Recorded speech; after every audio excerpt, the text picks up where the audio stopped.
Sports. We are Blackboard. We are St. Louis.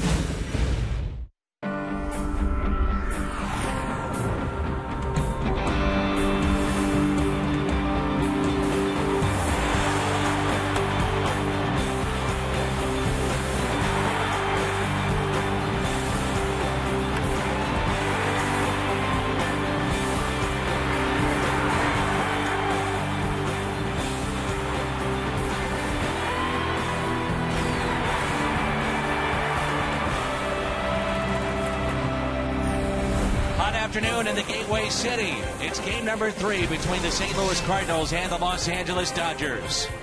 With Al Rabosky, I'm Dan McLaughlin. Jaime Garcia going today. The Cardinals need him to step up. Really do. Jaime's struggled a little bit, 1-4 since the All-Star break.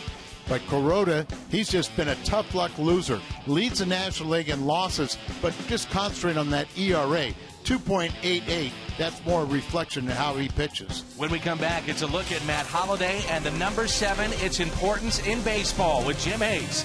That's next on your home of the Cardinals, Fox Sports Midwest.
But there is much more to the story, as well as the importance of the number 7 in the game of baseball. Through 6 degrees of Cardinals Nation, here's Jim Hayes with an explanation.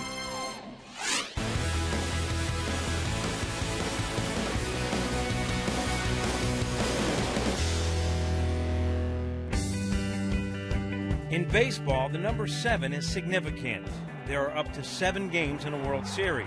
Fans enjoy a stretch in the 7th inning.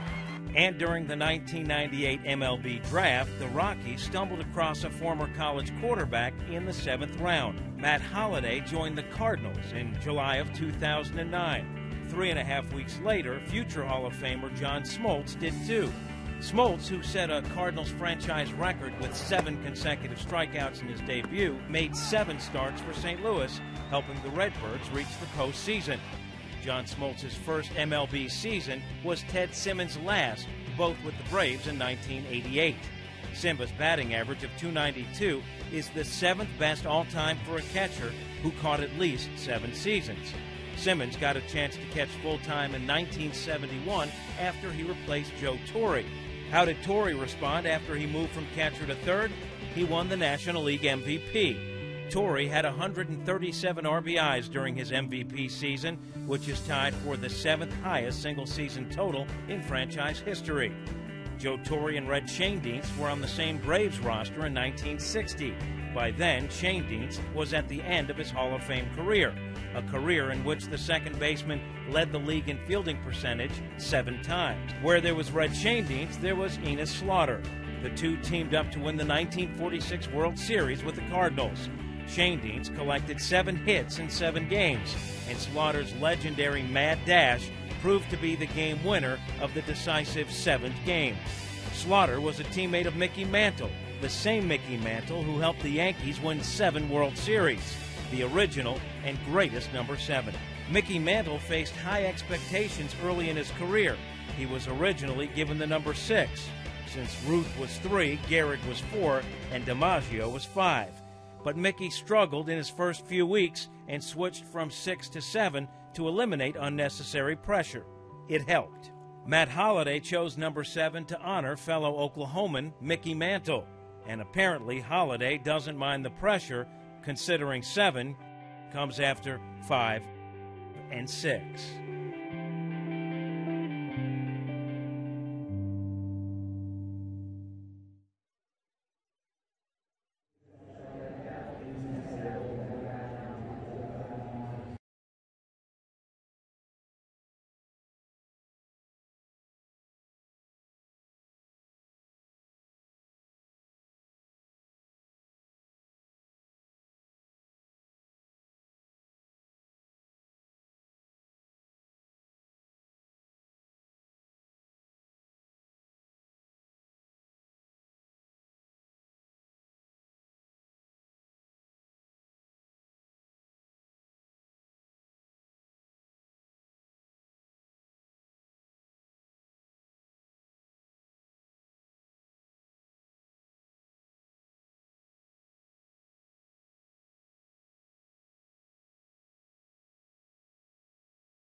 Verlander, great stuff, has the ability to throw a no-hitter every start out.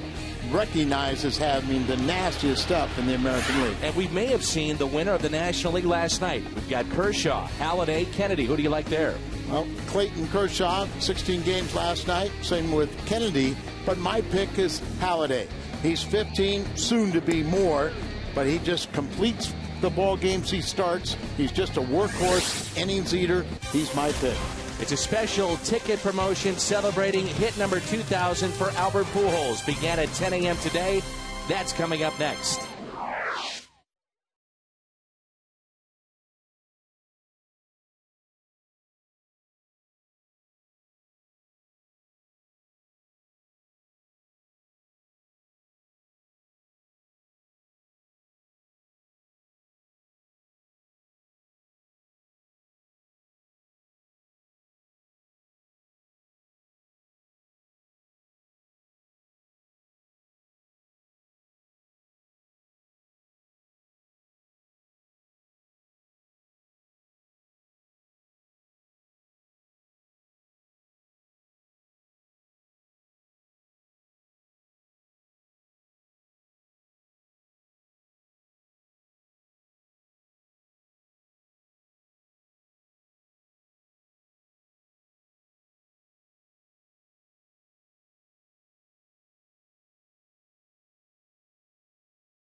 Go. Albert Pujols with career hit number 2,000.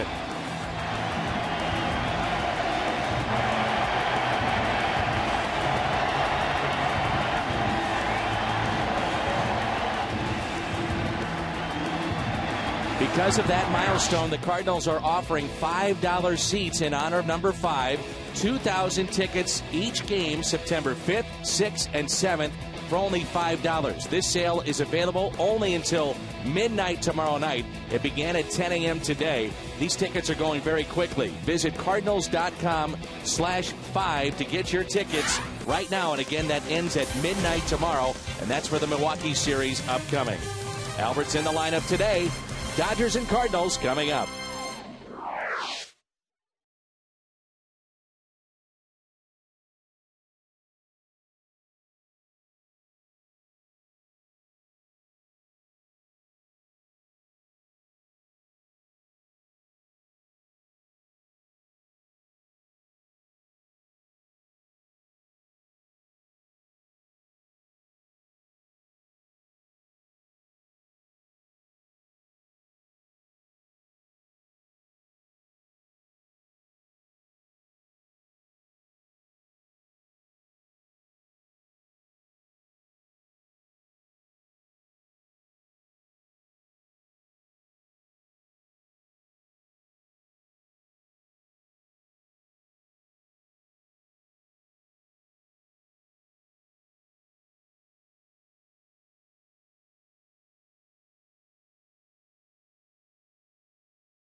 Light. It's the sure sign of a good time. Here we go.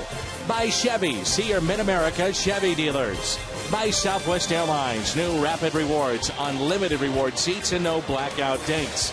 By Dobbs Tire and Auto Centers. #1 in quality tires and expert auto service. And by Steak and Shake. Life needs flavor. Along with the Mad Hungarian Al Raboski, I'm Dan McLaughlin. We're in St. Louis, and it is a scorcher here in downtown St. Louis in Busch Stadium. Temperatures approaching triple digits. And the Cardinals trying to avoid a sweep against the Dodgers. Let's take a look at Don Mattingly's lineup. It's Justin Sellers, and this is brought to you by Southwest Airlines. He'll lead it off. Then Tony Gwynn Jr. and Matt Kemp, Juan Rivera, Casey Blake, James Loney, Jamie Carroll. A.J. Ellis is the catcher today. Hiroki Kuroda, the pitcher. Jaime Garcia, the lefty, gets the start for the Redbirds. Well, it sounds redundant, but control the bottom half of the strike zone. Keep the ball down there. Terrific moving. Get back to where he was in the first half, as he was one of the best pitchers in all the National League. And the pen has let him down this season, as he's had, I think, at least 6 starts that he's came out with the lead and got a no decision. So that 10-6 record could be a lot better. The defense behind Jaime today. Let's take a look. Holiday in left, Jay in center, Berkman in right. This is brought to you by Dobbs. Descalso, Furcal, Schumacher, and Pujols along the infield. And the battery today, Jaime Garcia and Gerald Laird. The all-time series record, it's knotted up, 1,001-1,001. The Dodgers have outscored the Cardinals 15-3 in winning the first 2 games of this series, and they'll seek their first sweep at the new Busch Stadium here this afternoon. Now, there are 16 ties between the two great franchises. ties, huh? Ties, yeah. I think they must have been way back when. You bet. Tony La Russa is pointing out something in that Cardinal dugout. I think he wants time called before they start. Not sure what he has picked up, but regardless, we're set to go. It's been corrected, and the first pitch by Jaime Garcia. Tails high and outside, and we're underway at 1:16 on a hot afternoon here in St. Louis. 97 degrees with a heat index over 100. 2 balls and no strikes on Sellers. Jaime's pitched very well here at home. He's also pitched very well in day games. 3-1, 2.70 ERA. That has been a mystery in watching Garcia in his young career so far, and especially this year. The discrepancy in looking at the numbers at home and what he's done on the road. He has been fantastic here at Busch Stadium. Here at home, it's 6-3 with a 2.06 ERA. In the first half, that was an ERA down in the ones, way down in the ones. The Dodgers have already won the series. First time they've beaten the Cardinals at this ballpark ever. There's a base hit by Justin Sellers. They come in with a record of 3-15 here at this ballpark.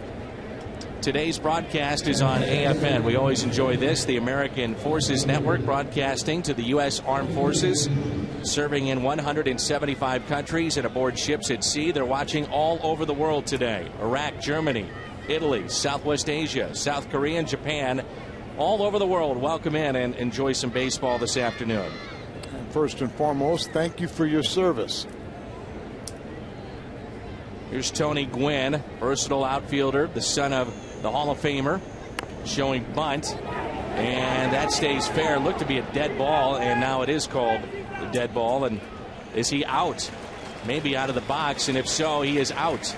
Tony La Russa was going to make that claim, and apparently that is the call. So the first out in this ball game. Ron Kolpa, our first base umpire, saw it as gets the bunt down, and you see it clearly hits him in the stomach when he was out of the batter's box. So the batter is out. There you get a real good look. You can tell he's out in front of the plate, and the runner at first base, Sellers, goes back to first base. A break.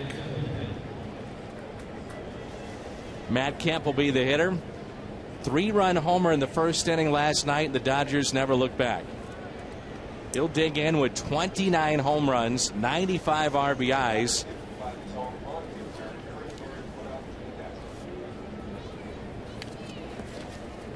If you're wondering, the last tie between these two teams, 1949, they were known then as the Brooklyn Dodgers.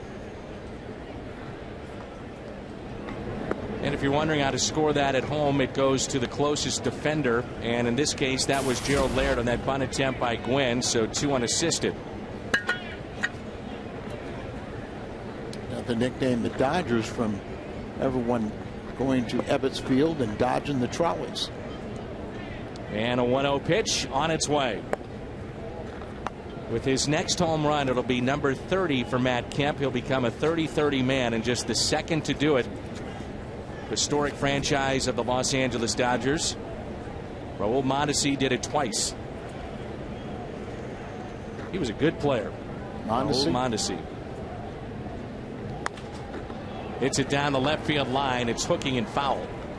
In Mondesi's prime, he was recognized as probably the best Dominican-born player. Great arm, could run, hit for power. I don't think you make that claim anymore.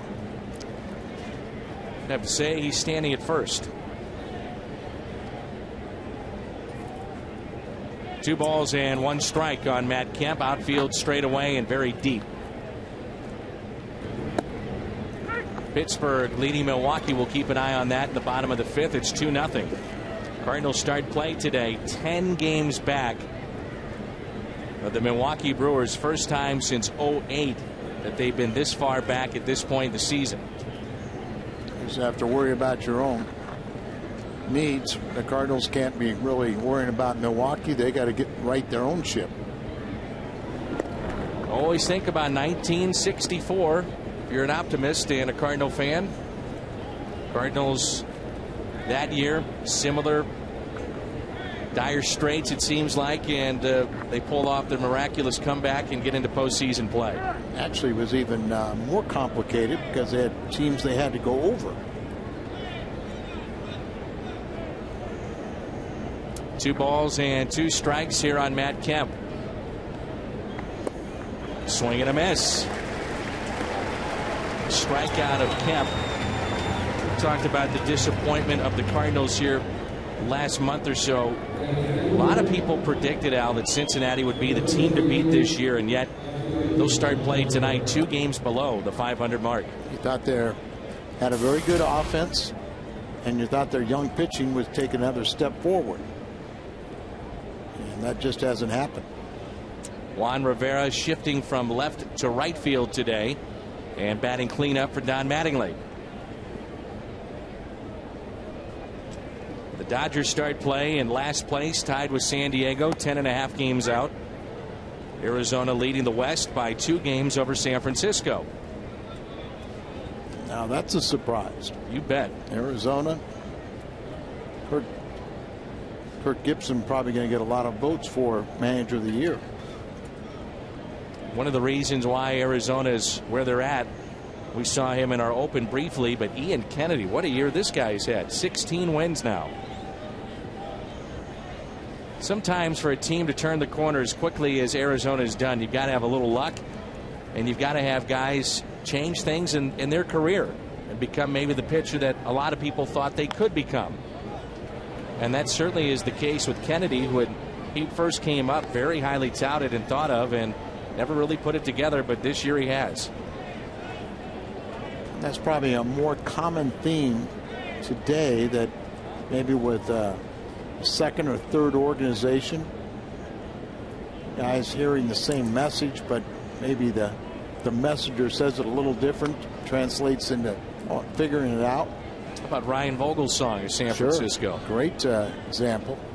You think about Jeff Suppan when he came to St. Louis, and ton of innings, bunch of wins, key wins in postseason play. That's another guy that comes to mind.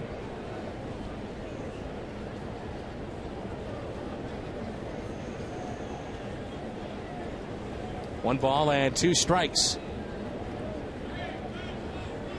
Jaime Garcia trying to pick up win number 11 here this afternoon.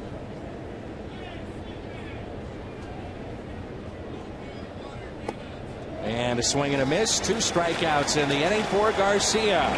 Cardinals coming up in their half of the first.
Dodgers and Cardinals here on Fox Sports Midwest. Tony La Russa's lineup reads like this. It's brought to you by Southwest Airlines.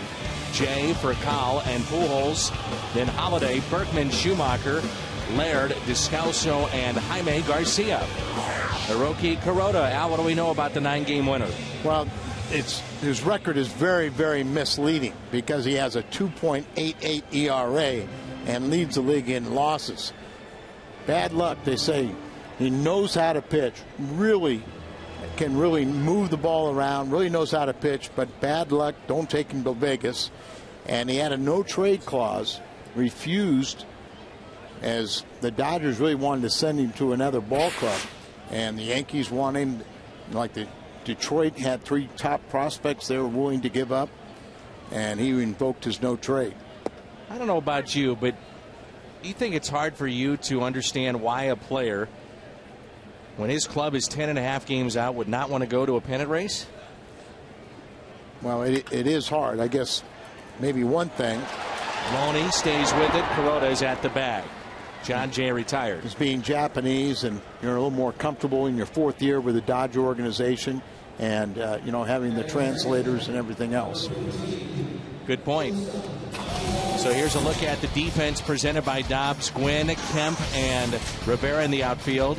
Blake, Sellers, Carroll, and Loney along the infield, and it's Kuroda and Ellis, the battery. That's brought to you by Dobbs, and our replay is presented by Plaza Tire Service.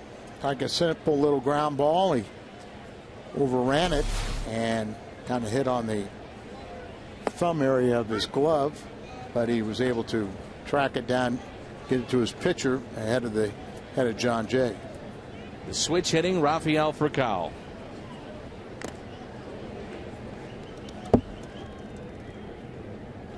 Last night, the Cardinals saw Clayton Kershaw. He struck out 8. He now has 207 on the year. 2 straight years with 200 or more strikeouts. The first to do that before turning 24 since the great Dwight Gooden.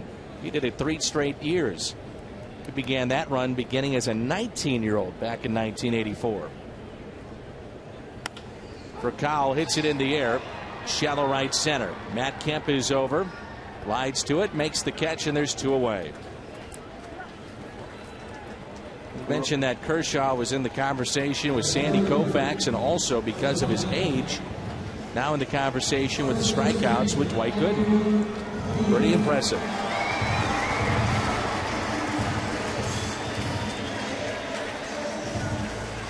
And now you talked about he's a pitcher, not an everyday player that is a leader. You don't see that very often, do you? Especially at 23 years of age. Really his strong presence in that clubhouse. A starting pitcher, usually you think of veteran guys, but you watch him. He'll be right at the top. He'll be the #1 rooter for his teammates. It gets the attention of all the position players and the bench guys. They watch him, and and he's very supportive of them on days he doesn't pitch. Here's a 1-1 pitch to Pujols. Ripped out to left for a base hit.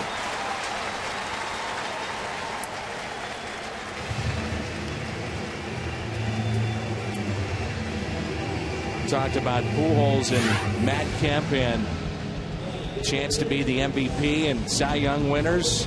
Very tough to win both the Cy Young and the MVP in the same season. Not just a single player to do it, but also teammates. And 05, Carpenter and Pujols did that. I think of Vida Blue used to come to your golf tournament. MVP and Cy Young Award winner. Right. That is rare, but like you say, when you get 2 teammates that can win those prestigious awards, it's really tough to do it when they don't win. When you don't win as a team, also. 05 saw the Cardinals head to the NLCS following the World Series loss to Boston. Following year, they would win it. Holiday fouls it back. 0-2 the count. That 05 team won 100 games, with the 04 team winning 105.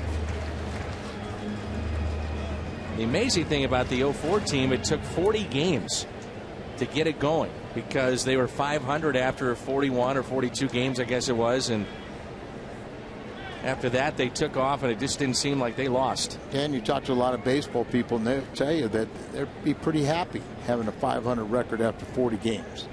Does it kind of feel that it takes you that long to kind of get into adjustments, especially when you got new players to your ball club?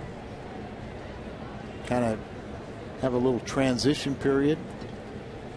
Those teams won on the road too, you might remember. Oh, they won every place. Here's the 0-2 pitch. Pujols. Now Kuroda steps off. He was running, and see you later. On an 0-2, Holiday left standing at the plate, and Pujols caught stealing.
To the game, and that certainly has been the case recently.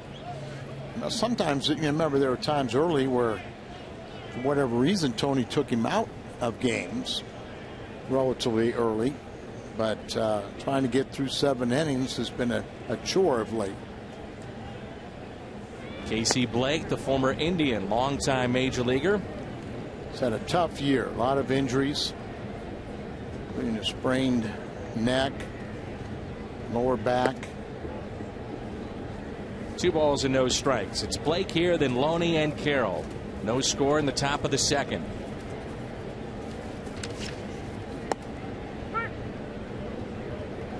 We saw Skip Schumacher pitch the ball game last night, for those of you that did not stick around, and handful of times he hit 93 on the gun and was doing it very fluid, very free and easy. He was a guest on the pregame show.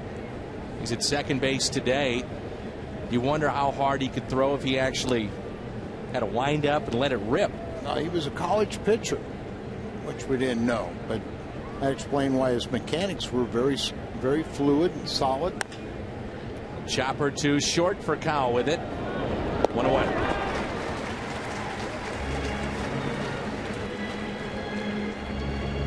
Skip, one of those guys that the Cardinals have to make a decision on after this year, and without any doubt he is a leader inside that clubhouse and one of the real good people that you deal with on a daily basis when things are going bad or things are going good. Tony considers him one of his core players. James Loney hitting .267, 6 home runs, and he's driven in 40. He's really coming alive in August, Loney. Well, he's hit the Cardinals very well.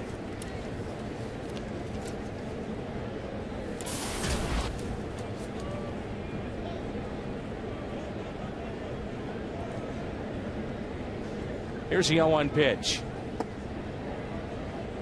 1 ball, 1 strike. Calling the balls and strikes today. We'll keep an eye on him and see how he fares today. That's Mark Wegner on a hot afternoon here in St. Louis.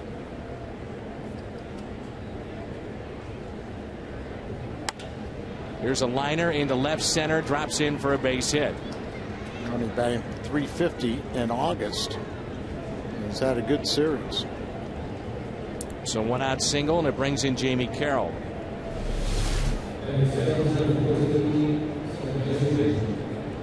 I always say that lefties have that sweet swing. It just looks like a natural, you know, that left-handed arc just looks prettier than a right-handed swing. Really does. Here's Jamie Carroll. He's had 3 base hits in this series, overall batting .292.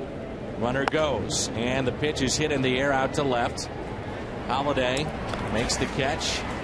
Back to first goes Loney. Carroll was 4 for 5 against Garcia before that swing.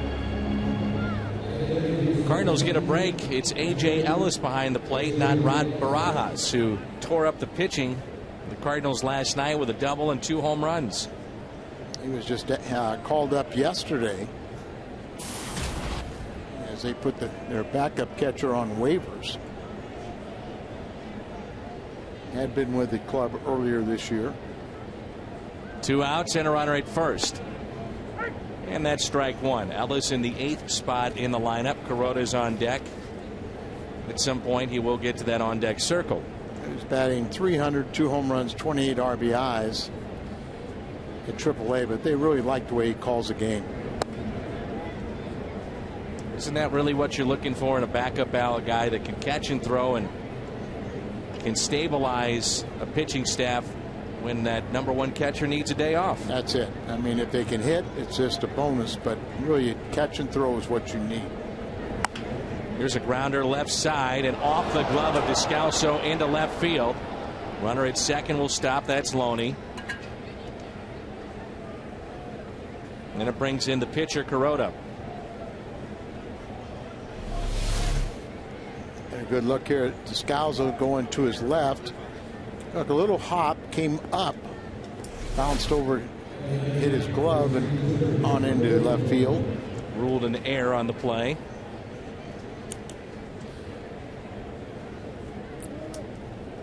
So here's Kuroda, who's hitting .085.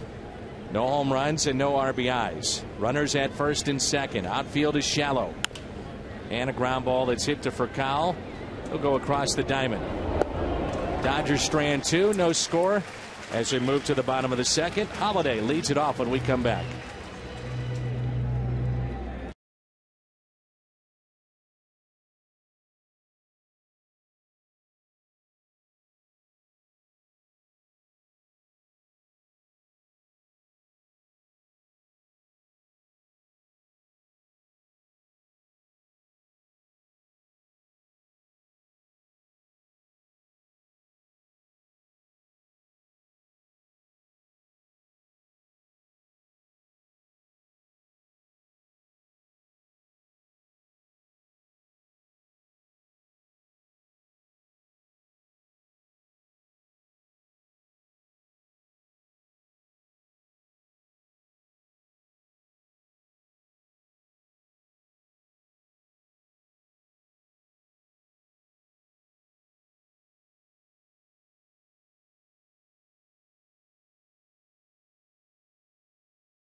Hit.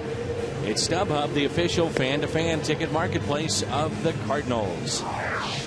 Al Raboski, Dan McLaughlin, our Fox Sports Midwest crew on a sizzling afternoon here in St. Louis. Matt Holliday was left standing at the plate when Pujols was picked off on an 0-2 pitch. So Holliday leads it off here in the bottom of the second, followed by Lance Berkman and Skip Schumacher.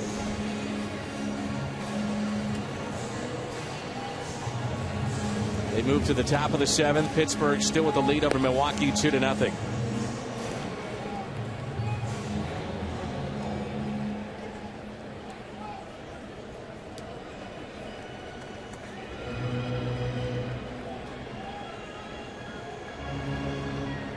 Some brave souls out there in the bleachers.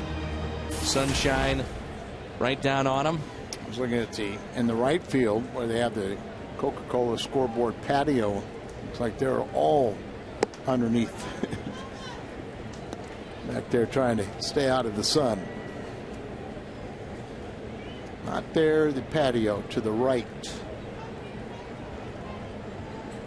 1-0 pitch to Holliday. 2 balls, no strikes. There, you see all the people just packed underneath there.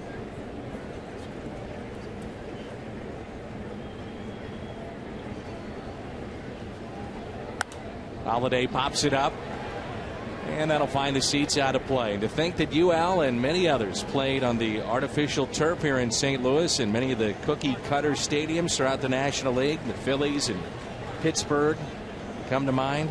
Well, Dan, think about it. You know, when they installed turf at Busch Stadium, they didn't have a dirt infield. They only had the sliding pit. Right. So if you were, an infielder, you weren't on that dirt.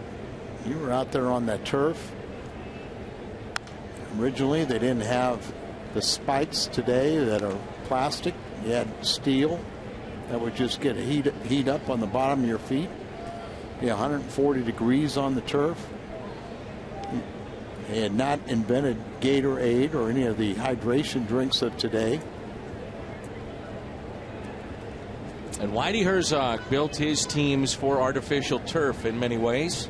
Great speed of both Kansas City and the Cardinals. Base hit for Holliday into center. I know you spoke to Whitey today. Yeah, Whitey's got his golf tournament coming up in late September.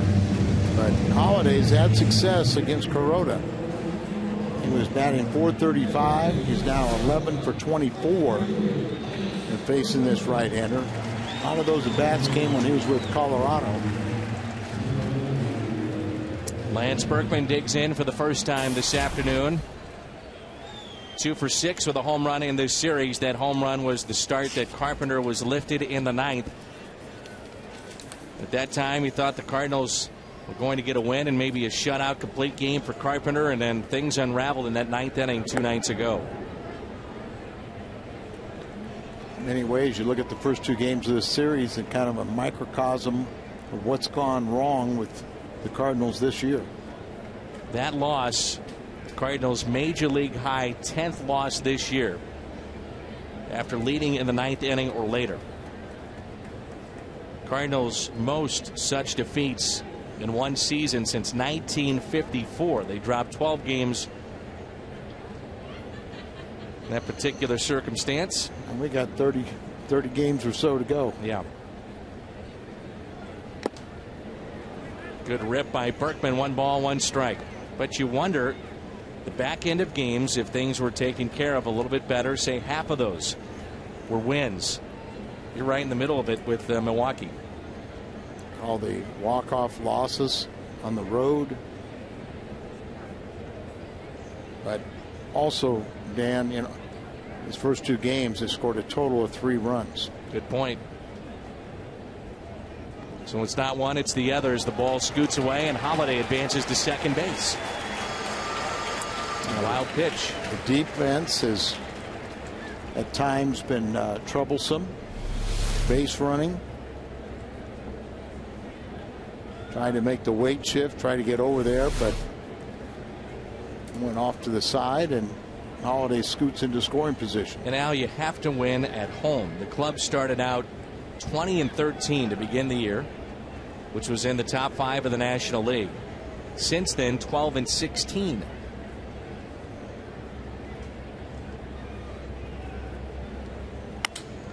Broken Broken bat by Berkman, but that'll advance the runner. Holiday over to third. Productive out for Lance. It's a good point, Dan, when you bring up, the atmosphere for Cardinal players is just phenomenal at home. Packed house. Until the last few games, you can always count on a packed house. Very, very supportive.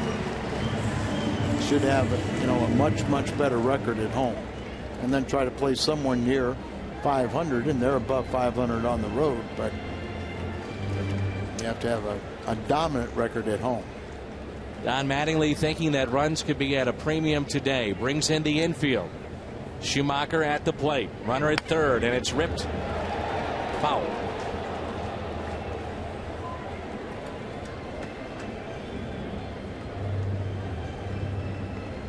Tale of 2 seasons for Schumacher. As he tried to come back from an injury, and the Cardinals really forced him into duty without getting his timing back. His average had plummeted to near 220. Now he has it up to 291.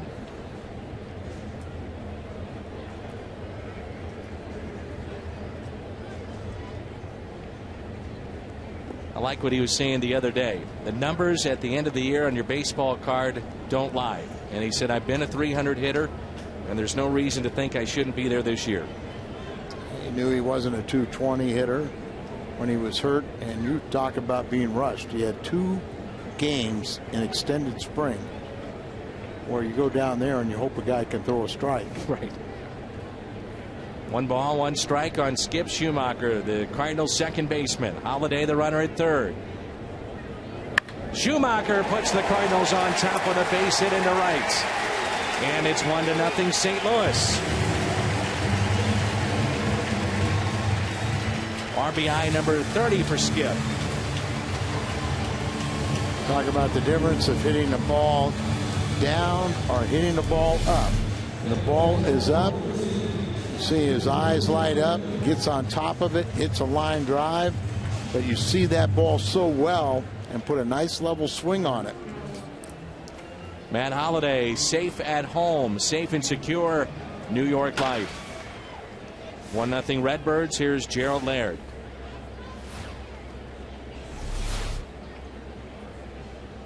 So many times, Al, the little things over the course of a ball game get overlooked. And for instance, in this inning, or even going back to last inning, Holliday was at 0-2, and then Pujols picked up. Holliday starts the inning with a base hit, advances on a wild pitch. Berkman does the right thing, pulls it to the right side. Cardinals 1-0 lead.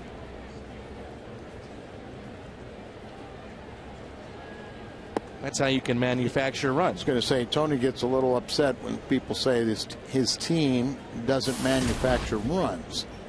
Well, they did there, but I think a lot of the fans would like to see much more of the running game, a lot more of manufacturing runs instead of just waiting back and waiting for the home run.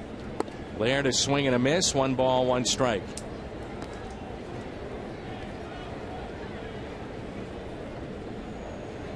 As Al told you, Kuroda has opened up the second half with 7 consecutive quality starts, the longest streak for a Dodger this year, even more so than Kershaw. 36-year-old has won his last 2. Strike 2 on Laird. Last Dodger with 8 or more consecutive quality starts was Randy Wolf. And his brother Jim Wolf is our third base umpire. And also, if you're wondering, his brother can never work behind the plate if Randy is on the mound. But he has worked series in which he's been a part of them. 2-2.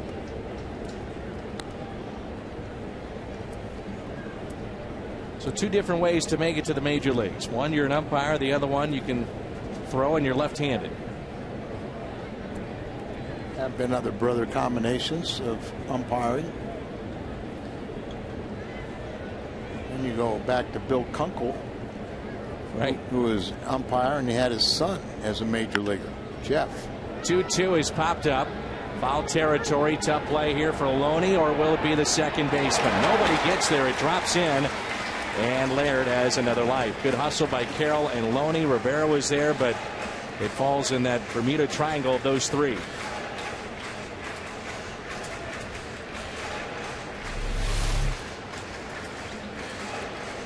Go out there. Jamie Carroll has probably the best angle to second baseman, but got around the transition from grass to gravel. Decided to slide. He wasn't anywhere near the stands, but I think he also knew that Rivera and Loney are a lot bigger than he is. Yeah, it did look like he was shying away from it just a bit, didn't it?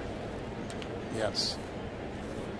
Pitch count at 27 for Kuroda. Here comes another 2-2 instead of check on Schumacher. This might be one of those instances where you want to start the runner. I would love to. Gerald Laird spent 8 years in the American League before coming to the National League this year. Been on helping out offensively here. Runner not going, and it's fisted out to shallow left. That will be caught, and back to first goes Schumacher. Catch made by Gwynn, and there's 2 outs.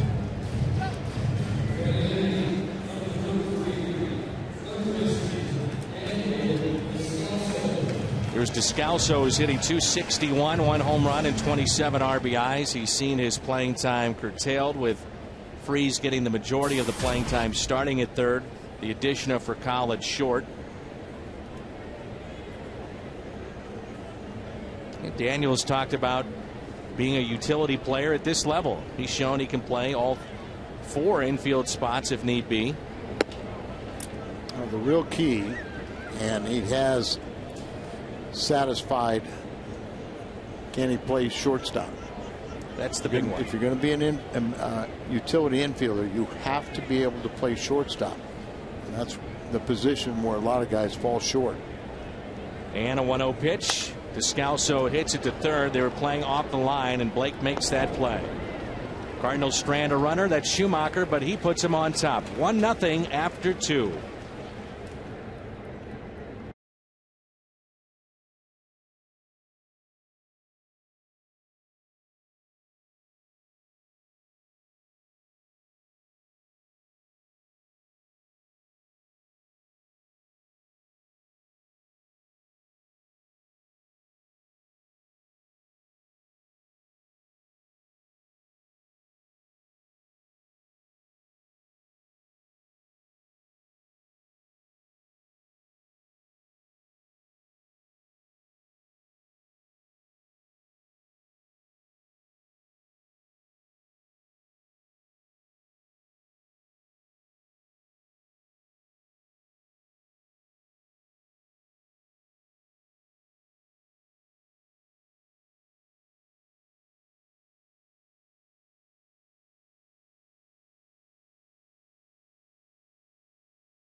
Brought to you by the Cardinals and Budweiser.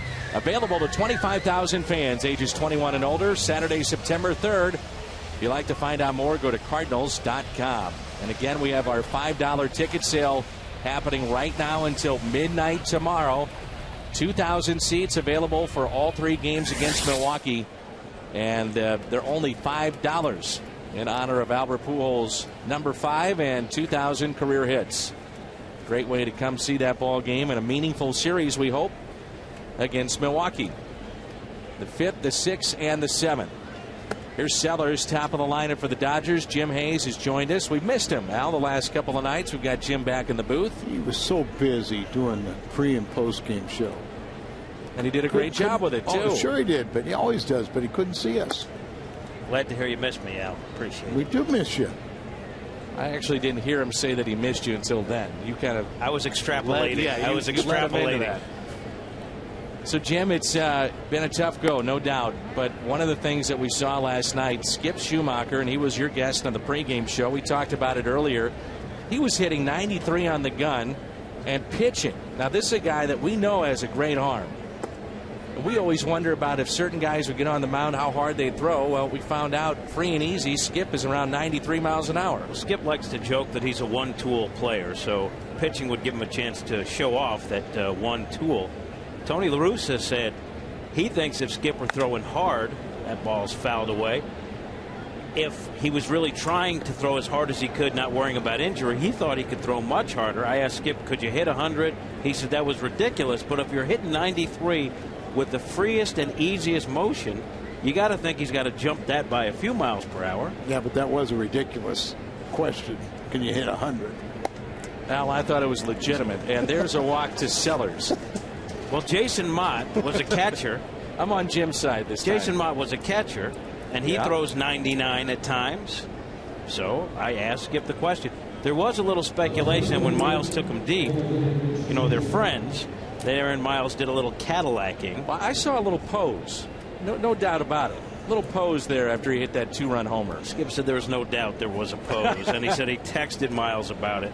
And Miles had said, talking to Ricky Horton in the post-game interview the other night, that the reason why he's having a great deal of success this year is his friend Skip recommended LASIK surgery, so he got it, and he's seeing the ball better, and he used that great vision to take his buddy deep. See if Gwynn wants to bunt in this spot. Cardinals with a lead of 1-0 here in the top of the third. Yeah, LASIK surgery, and Aaron was telling us the other day it was kind of a last-ditch effort in his mind to stay in the league. He said, you know, I was really teetering about having a job in the major leagues, and if this could help, why not do it? So he did it, and he said it's been amazing, the difference for him when he's at the plate. Time called by Gwynn. And if there's a question of posing after the home run that Miles hit, I asked some of his former teammates down in the Cardinal clubhouse, and they said they don't think it was a case of posing. They just said Miles always struts around. That's just kind of the way he is. He struts. He's a little guy with a big strut. Al knows something about that. Ooh, Al. No, I meant the strut. I meant the strut. Al. Timeout while he eat a sandwich off the top of his head. You're saying he's not a big guy either? No. Okay. No. The Cardinals, Fox Sports, and the state of Missouri are teaming up to help you stop smoking. For more information, call the Quit line at 1-800-QUIT-NOW. There's no sandwiches being served off the top of my head. Okay. I'll show you. Al was not the biggest of pitchers that we ever saw, but he threw very hard. Very hard, and had a big heart. A big heart, a big persona. That's what I'm saying. In my mind, great. I was 6'8", and that's part of how you have to feel. Your best fastball was how many miles an hour, would you say? Well, first of all, these guns are way amped up. You know, because a 93-mile-an-hour fastball in the 70s got your attention. So you're saying by today's gun standards, 98 maybe? Or is that ridiculous? No. 105. I think the hardest I ever heard was 96. My strength was movement and intimidation. Well, that's up to a hitter whether he falls into that trap or not. 3-1 pitch to Gwynn. Taken for a ball, and the first two have reached with back-to-back walks. Out to visit Laird, and here comes the pitching coach for the Cardinals today. Again, if you don't know, Dave Duncan is on a personal leave dealing with his wife who recently had surgery. So Derek Lilliquist moves from the bullpen, and he is now the pitching coach, serving that role for Dave Duncan while he's away. And we all wish a speedy recovery to Janine Duncan, and our thoughts and prayers are with the entire Duncan family. And the good thing too is that Shelley Duncan has gone back to Cleveland, so hopefully that helps out. Well, speaking of Al, we have a carsoup.com/Cardinals email the booth question, and that'll be coming your way. And apparently the guys have something just for you, Al. We'll wait. We'll wait. There's many questions still rolling in, so we may do that a little bit later. But apparently the best one so far deals with you. That's a tease, Al. Don't get upset. It's just a tease. And that's in the dirt. Scoots away from Laird, and no throw. Runners advance to second and third. Not exactly what you wanted from Garcia after his team battled to get a run. And now, how about this? Jim comes in the booth and looks what's going on here. Yeah, bounces so far in front of the plate. It's a wild pitch. Runners at second and third. And Matt Kemp, dangerous man at the plate here. Swing and a miss. 1 ball, 1 strike. I was asking Tony La Russa before the game to assess Jaime's season. Numbers solid. You know, he's had mostly good, but there have been bumps in the road for Jaime. And I said, where do you think he's at maturity-wise in terms of dealing with a little adversity in game? And he said, still in the process of maturing, still part of the process. Tapped foul, and that was one of the knocks on him. And some people believe it's a knock. Others were saying it was something he had to deal with, but his frustration and maybe his temper in the minor leagues. But one thing that was not disputed is the fact that this guy loves to compete, and they noticed that right away. And that's it. You know, you can learn to control that temper, but if you have no emotion, and Laird wanted that ball up there. But if you have no emotion, you can't really find it. And I don't want that guy. A guy that shows me he cares and has emotion, eventually you can learn how to control that. And Jaime has gotten better, but it's still a work in progress. 2-2. Schumacher charging in, and it's a base hit into center field. 1 run is in. Here comes another. And the Dodgers have the lead. It's 2-1 on a base hit by Kemp. He drives in RBIs 96 and 97. Just little things like that with Garcia. He gives up the base hit, but instead of doing what his job is to go and back up home plate, he's standing between the mound and home plate. So try to set up inside, leaves the ball down and away right out in the middle of the plate. There you see him just take a few steps back off the mound. But he's supposed to be back behind Gerald Laird in case the ball gets away. So back-to-back walks and then a single. And the Dodgers have the lead. It's 2-1. In steps Juan Rivera.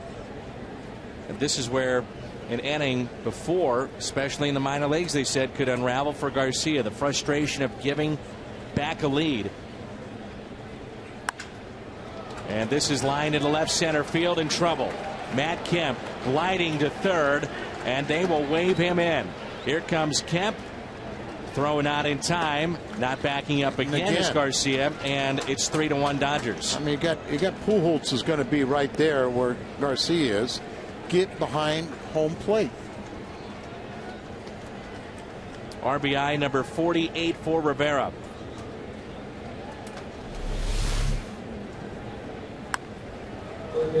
Kemp with that great speed. He has 33 steals, and he gets that long stride, circles the bases on the double.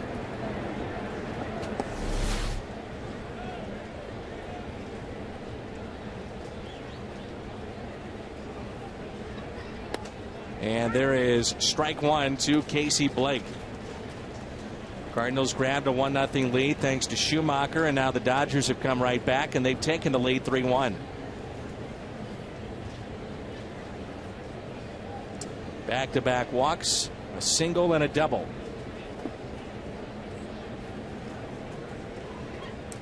Really disappointing for the Cardinals. A road trip that they came off where they were looking to against a couple of teams you'd think they have a pretty good shot at getting some going, starting that run. Didn't happen. Now they're back home, and the series has gone the Dodgers' way to this point. I said alarming trend of a year ago. They had troubles beating sub 500 teams. And that's a base hit into center field. Again, John Jay fires to the plate, and again, Garcia not backing up. Third time we've seen that, as Laird is tied up with Rivera at the plate.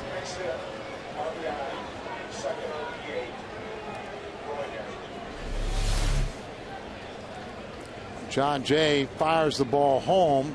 Looks like there's going to be a play, but Laird misses it, and now he's trying to keep the guy from touching home plate. I appreciate trying to keep a guy from scoring, but I don't think it was designed to play the game this way. Now watch him here as he plays a little football. He blocks. It's a downfield block is all, Al. Yeah, he's just.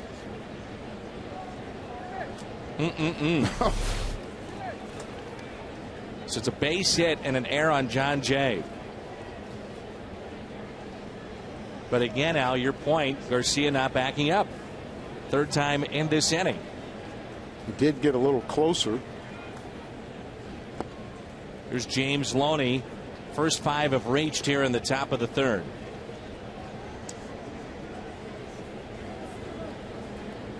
And the difference was that, you know, Blake would be at first base if he was backing up. Still nobody out. This is hammered out to deep right. Berkman going back. He'll look up. And it's a ground rule double. Run will score. And Loney picks up RBI number 41. And they start to stretch now in the Cardinal bullpen.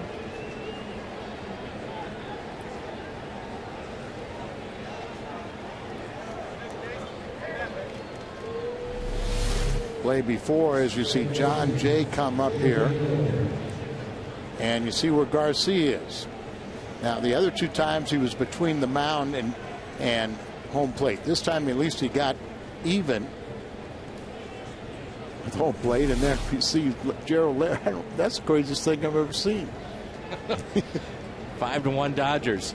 I mean, that's going beyond you know, trying to help out your pitcher.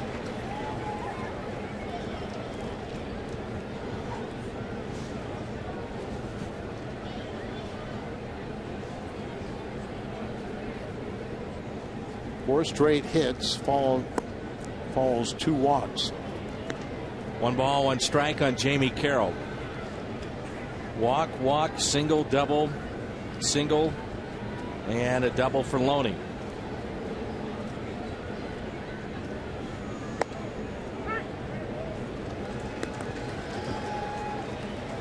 One ball and 2 strikes. This is a Dodgers team that has had trouble scoring runs. Have they ever? Not last night, not today.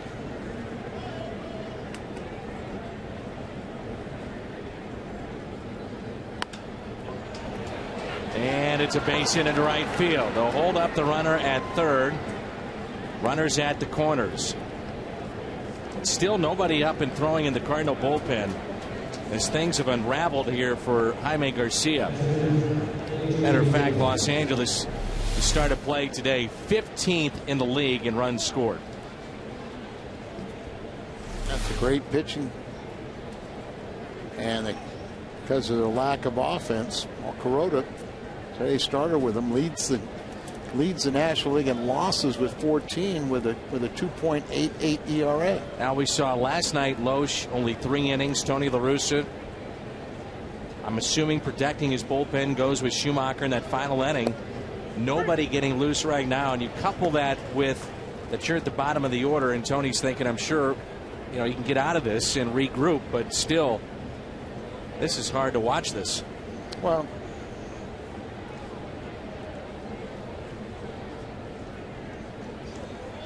five consecutive hits after back-to-back walks. Make it 6. Make it 6-1. RBI for Ellis, number 6. And some boos here at Busch Stadium.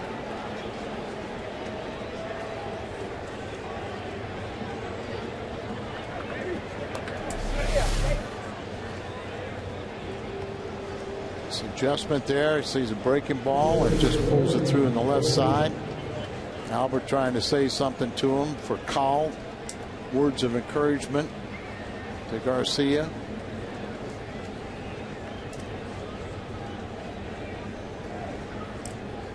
Tony La Russa took some criticism for not pinch hitting the bases loaded for a pitcher last night. Tony saying, do the math. We got a lot of games to play. Didn't want to spend his bullpen, so you wonder how long he'll go with Jaime as Jaime tries to get out of this inning. Still nobody up and throwing in the Cardinal bullpen. It's the 9th batter and nobody out. Kuroda pops it up in the air, and Descalso makes the play.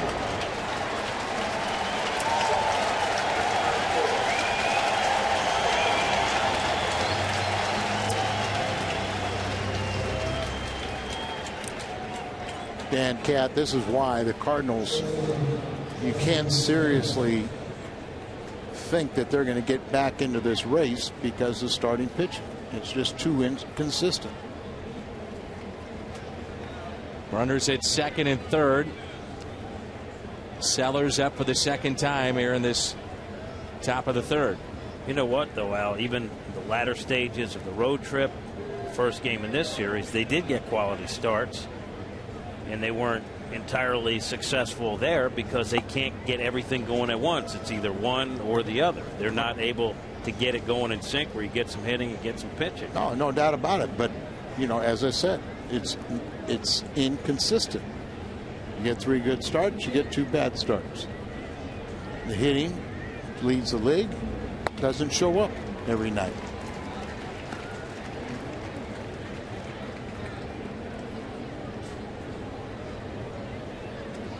Sunglasses, eye block, is well covered. Infield is drawn in. Sellers today with a walk moments ago. Scored the first run. Pulls it foul. He's also singled his first time up.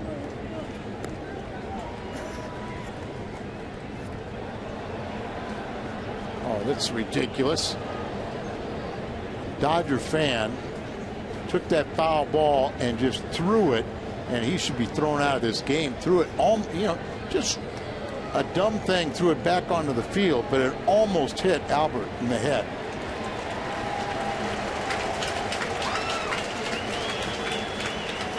Here's a 1-2 pitch. Pulled foul.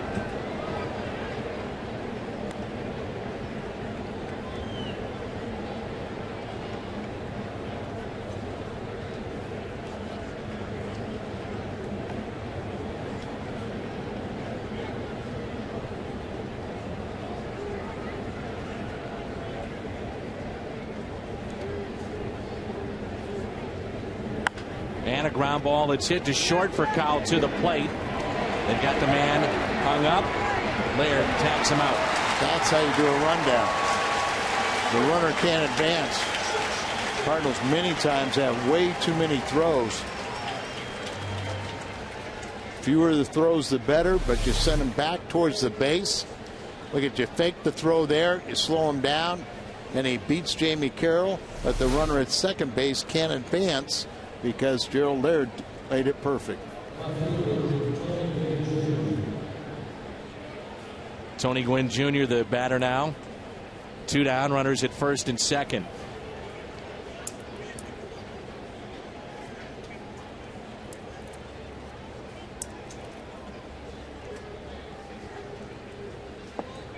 Gwynn walked and scored in this inning. Tried to bunt his way on back in the first and was out of the box and ran into the baseball for an out.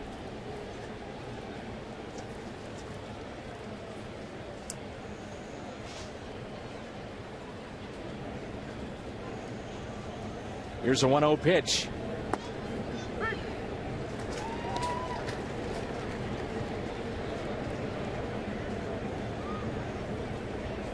Big gap in right center for Tony Gwynn Jr. Jaime's going to retire him here. About 67th pitch. It's sharply 2 for Kyle. He'll go across the diamond. Dodgers strand 2. 6 hits, pair of walks, and now they own a 6-1 lead.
You watch the game on television, you can join the conversation about the game on Twitter, Track Trends, and Stats. It's Game Connect, and find it at foxsportsmidwest.com. Dodgers, this is not the team that we thought we would see offensively, but they have exploded for 21 runs in this series, most in a 3-game series since June 3rd through 5th at Cincinnati. And this is very similar to what the Cardinals did to the Dodgers in Los Angeles. Cardinals hit 356 in that series, and I believe they averaged 7.5 runs per game.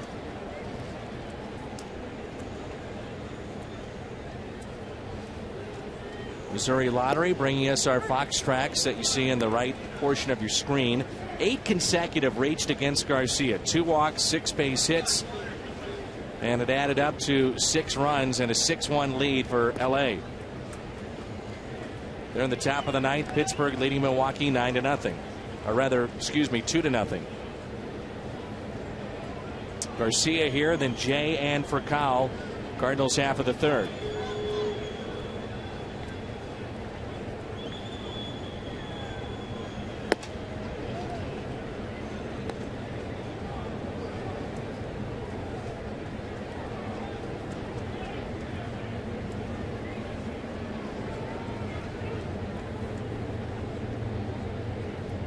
Now, we've talked about how Tony manages in the first half of a season to give guys breaks and whatnot. In the second half, he will push it. It did make you wonder, Jim, and I know you talked to Tony about this, trying to figure out a role for Zipchinski. And, you know, is he more of a long reliever? Is he a guy that is a lefty specialist? Is he a starter in the future? Because Tony at times will push it and then manage a little differently in the second half, where if he sees that opportunity to pinch hit, not to hurt somebody's feelings, but to win games, he's going to do it. We just haven't seen that the last couple of nights. With Zipchinski, I think a lot of fans were like, wasn't this guy the cornerstone of that trade?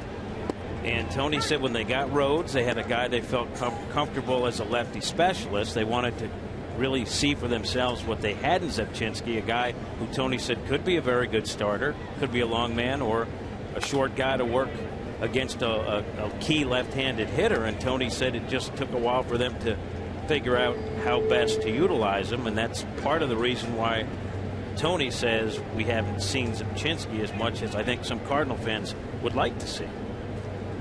I'm with that. And last night we saw him pitch very effectively, and really he's pitched effectively since he's come to the National League. And when you think about how Tony, as you said, at times we question the quick hook, and then you see yesterday's ball game and then again here today, it's a little different. You know, part of it is the quick hook, so guys will have a little more energy for the second half, but here it's out of necessity. Keep your starter in there longer, not trying to pull your, you know, your bullpen is a little weary from yesterday. And this is where, you know, in today's game where a guy goes a couple innings and needs at least 1 day off, you know, years past, nobody ever questioned that. Nobody said that. You had a role to do. You had to be ready to pitch every day. They knew they were, you know, one day you aren't going to be as fresh as you were at other times, but that was the fun of pitching, knowing that you had a job to do when you weren't 100% and going out there and getting the job done and then never worrying about it.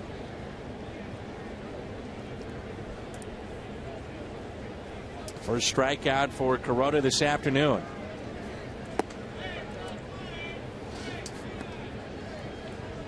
Clearly the Cardinals are going to ask Garcia to go, you would think, at least 5, maybe 6 innings in this game. Yeah, I was just going to say, he retired the last batter on the 67th pitch. You go out there and say you got about 40 more. Go get as many outs as you possibly can. If you're Tony La Russa, you're Derek Lilliquist too. I think, Al, you would know this better than I want to see him respond too. I want to see him have a little fire. Yeah, that's a great point. Let's see a response to that. That is a great point. It's like you never want to have your starting pitcher have that rough of an inning, but if you do, can you bounce back? You know, do you surrender, or do you have that fight, what you're talking about, and go out there and say, okay, guys, I'll let you down, but I'm going to shut them down the rest of the way and sort of get us back in the ball game. Here's Pujols with a runner at first.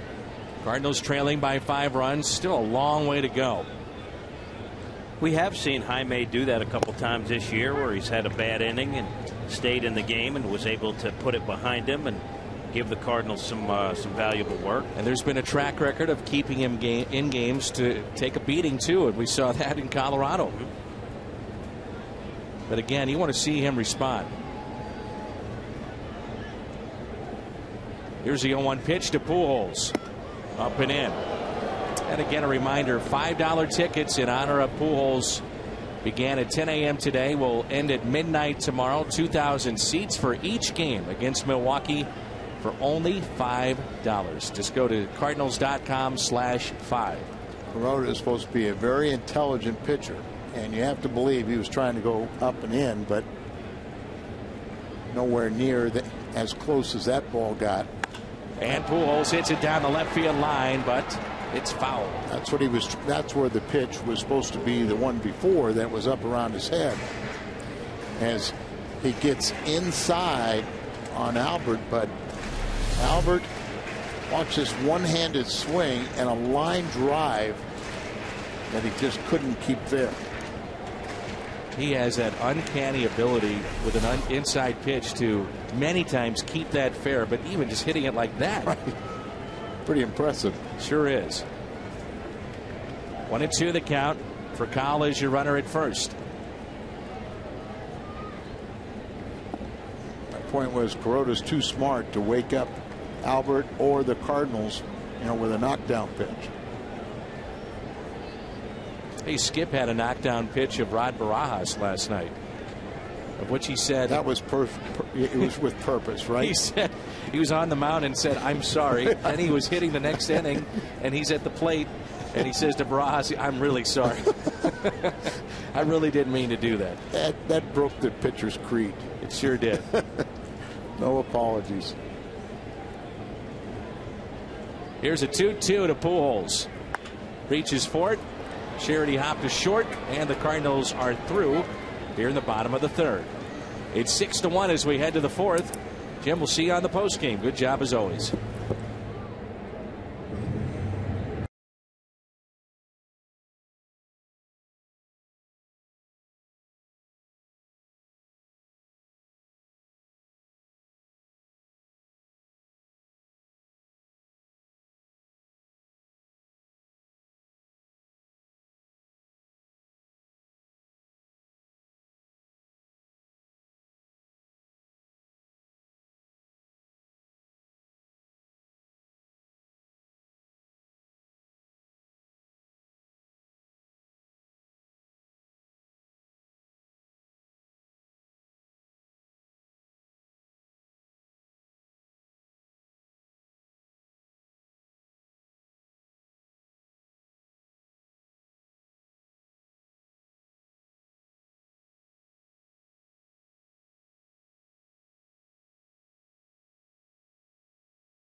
Is this weekend, Saturday.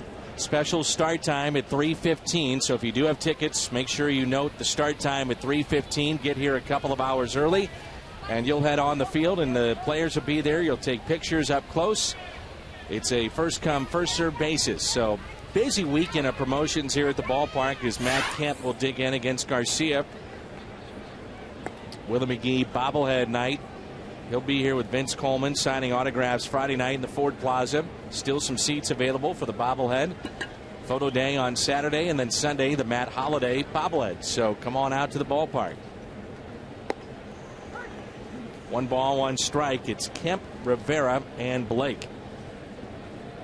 8 base hits for the Dodgers in this ball game. They've out-hit the Cardinals 8-4, and they lead it by the score of 6-1.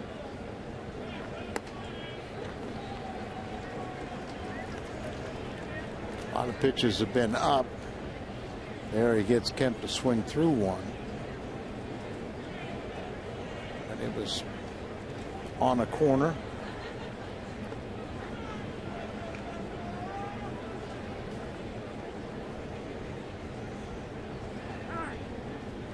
Trying to get together with Gerald Laird.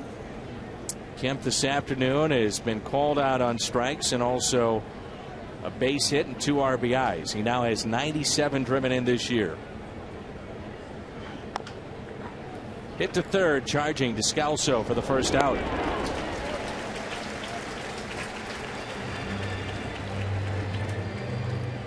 Well, before today, run support. The starters for Kuroda and Garcia, those runs, and pretty much the opposite of what you see today. Look at that, 13 for Jaime. Well, Jaime is got the second best run support in the National League. Kuroda way down, and the Cardinals are the only team that he has not defeated. Here's Juan Rivera.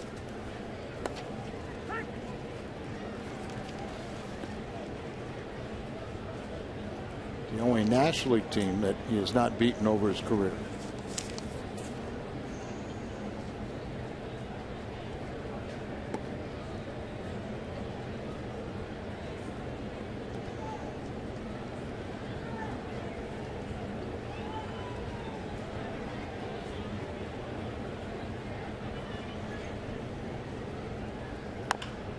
Another chance for Daniel. That's a fair ball.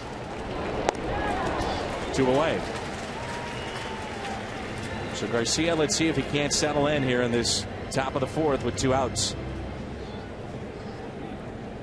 He's well on his way, and that's what you want to see from him, to have an efficient inning. You can only control what you do keeping the Dodgers from scoring. Can't worry about your own team's offense.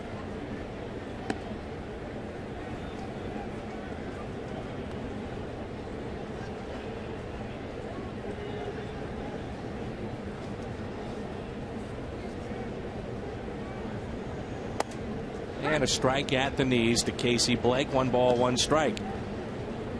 Blake with a base hit and RBI. He's 24th of the year, back in the 3rd, and he's grounded out to short.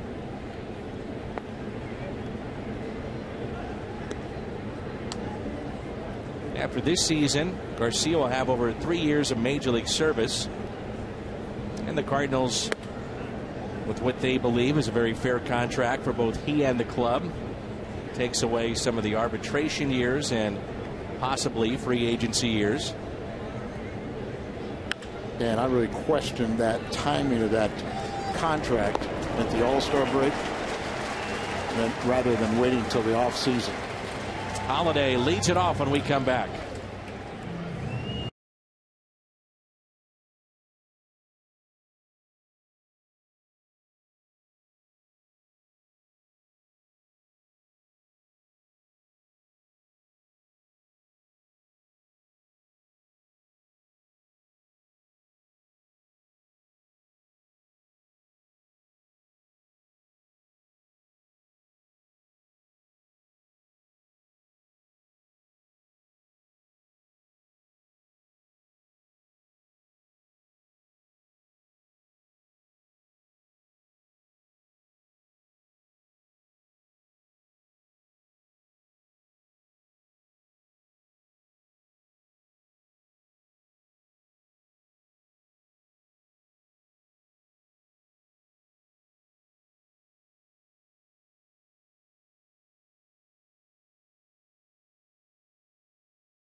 6-1.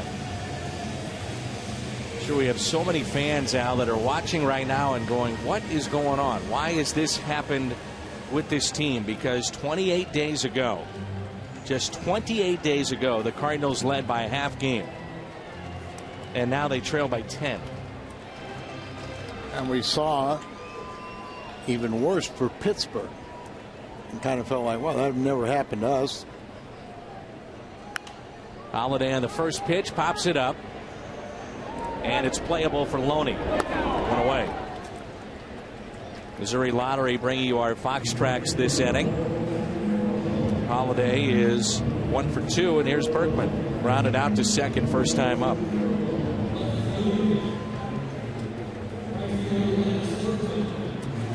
Yeah, Lance has had a remarkable year and probably leading candidate for the comeback player of the year. But, you know, collectively, Pujols, Holiday, and Berkman not doing a lot of damage of late. And, you know, when you get paid the big bucks, you get paid, you know, a lot of responsibility comes with it. And they'll be the first ones to tell you that, you know, they can handle it. But they just haven't been the same trio of hitters. Berkman a .290 average, 29 home runs, 78 driven in. We both believe he will be the comeback player of the year. And Todd Helton the other day was having a big comeback year, said it should be Berkman. And a ground ball base hit right side.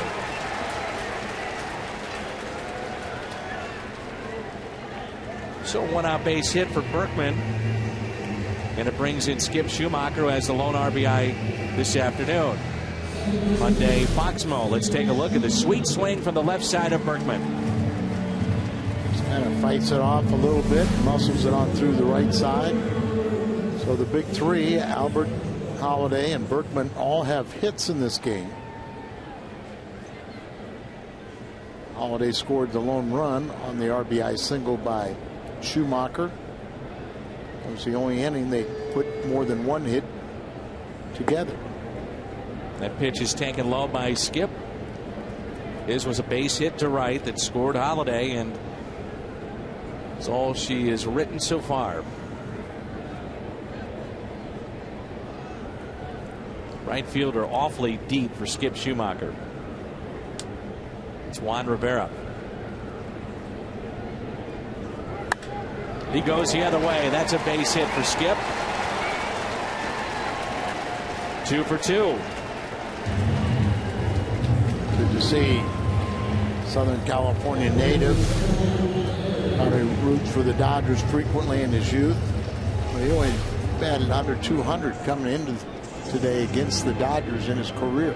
And you wonder if you put a little extra pressure on yourself. You know that family and friends are getting the telecast back home, and also when you're at Dodger Stadium or at San Diego, those teams. Don't be surprised, that does happen.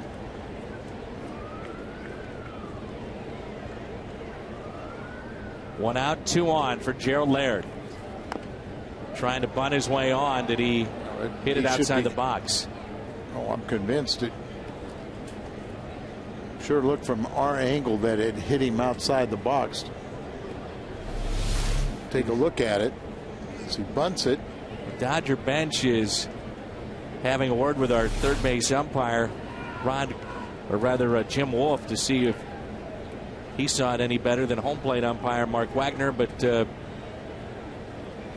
reversal of that call. So strike one. Didn't you think he did? I did. I'd rather see him swing the bat. 2 strikes on Laird. Down by 5 runs, and he does have a little pop. Would rather see him swinging the bat at a ball in the strike zone. There you go. That'd be nice too. Kuroda's that kind of guy. They're very crafty.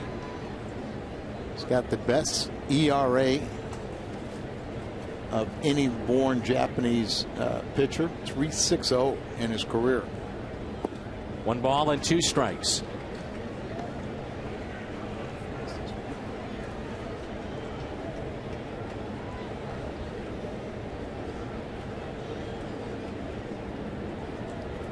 Kyle McClellan starting to throw in case you get down to Garcia's spot in the order. Laird is 7th in the batting order.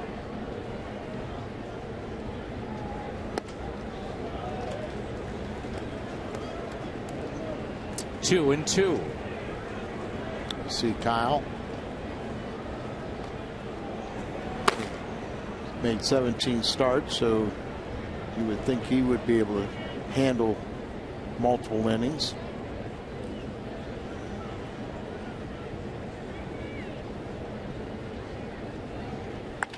Reaching for it, and it's double play ball. Oh, they almost threw it into center, and what a nifty play by the shortstop Sellers just to catch that ball and touch the bag with his foot. Outstanding play for the Dodgers shortstop.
But the play by Sellers, how about this? Nifty footwork. Our Hyundai Exmo picking up a very good play by the shortstop and a double play off the bat of Laird. This one's for you is coming up September 2nd. We'll be broadcasting to our armed forces in Afghanistan and many of them from St. Louis, Cardinal fans, so that's going to be a lot of fun.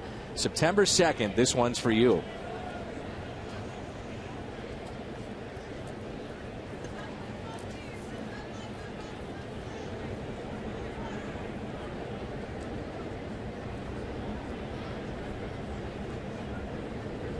James Loney leads it off.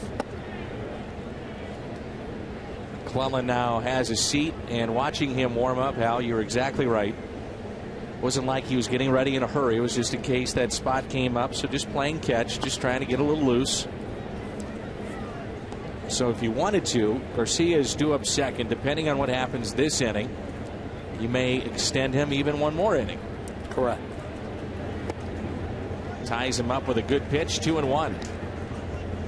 On a day like this, it doesn't take much to get loose, so you have to be very careful not to leave it in the bullpen. And a long fly ball out to right, caught by Berkman. So it's a 5-run deficit right now. You're only in the 5th inning. But the way that things have gone, it feels a lot bigger than that, doesn't it?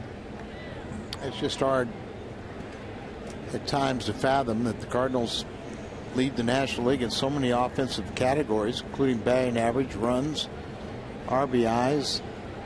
You know, their walks are up, strikeouts are down. But we have a lot of these type of games where the offense just really isn't clicking. And really no margin for error for the pitching staff. That was evident in the first game of the series. Carpenter's start.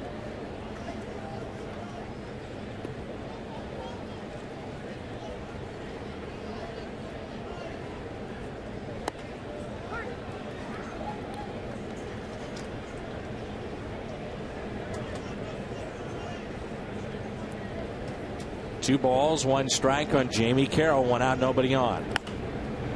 Popped up, foul and out of play. Outfield very, very shallow for Carroll. Jamie Carroll has really been a very good find, but he's got the most hits in Los Angeles Dodger history without a home run.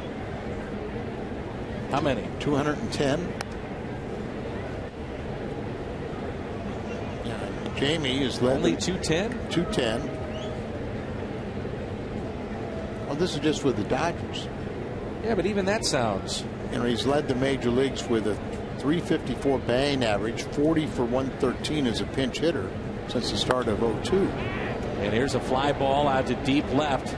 Stay in the ballpark, and it will. I was about to say it was the Rybowski jinx. Instead, you're off the hook, Al. Thanks. I mean, I know you were worried about it. Yeah. Jamie Carroll first came up with Montreal. Public flight seeing aboard the Farmers Airship, available August 26th to the 28th. 650-969-8100, extension 111, or airshipventures.com/tour. And your tour on that particular aircraft will be the one and only Tim Garcia, who is helping us here in the flight booth. attendant. Yeah, he is an absolute expert on the Zeppelin.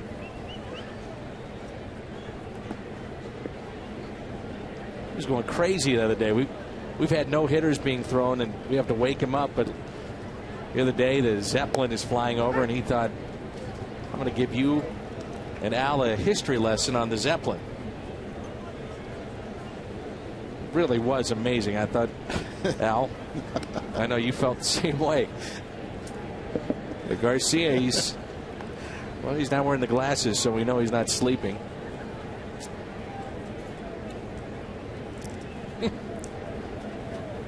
Here's a 3-1 pitch. High fly ball deep left, and this ball is gone. Way out of here. A.J. Ellis with his first home run. On a 3-1 pitch, A.J. Ellis crushed it. And it's 7-1. Very easily, he could be 3 for 3. And his second RBI. He had a base hit and RBI. I remember the first time up, that really tough error that was charged against Descalzo. We questioned that. We both thought it was a hit. Both. I put down a hit right in the middle of the plate, up, and Ellis, his first home run of the year. He just was recalled yesterday from Albuquerque, his second time up.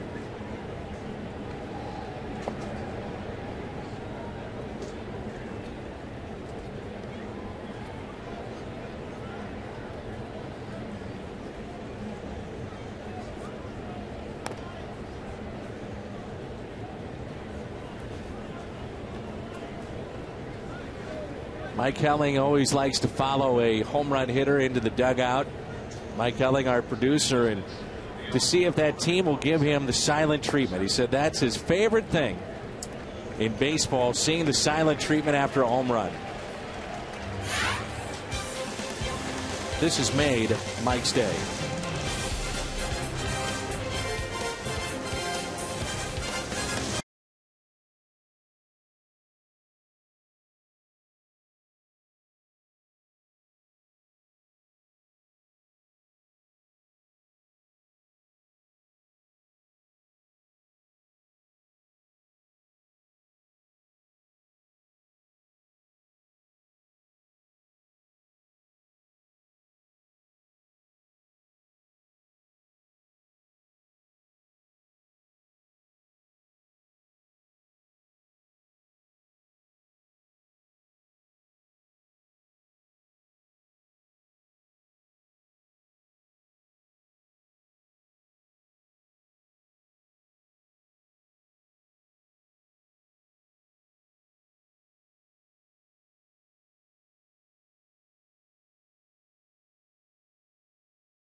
his first.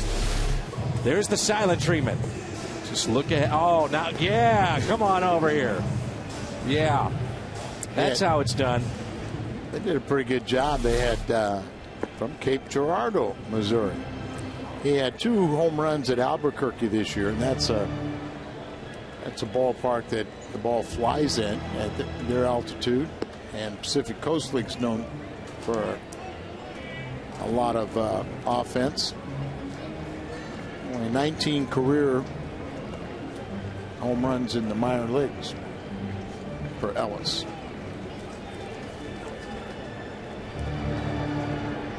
Daniel Descalso leading it off for the Redbirds in their half of the 5th. 7-1 Dodgers. Descalso grounded out first time up. And he's 0 for 1, getting his start at third base this afternoon. Kyle McClellan is throwing in the bullpen, and Terrio is the on deck circle, so Garcia's days through. And a liner to second base and caught by Jamie Carroll.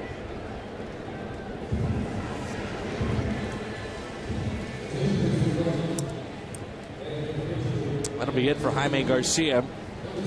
Ryan Terrio, the former Dodger and Cub, will dig in. Pinch hitter for Garcia. And then we'll be back to the top of the lineup. McClellan getting loose in the Cardinal bullpen.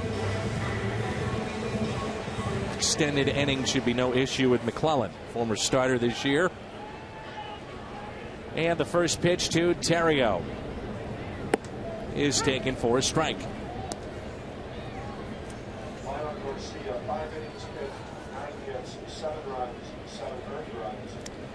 5 innings, 9 hits, 7 runs, all earned against Jaime Garcia.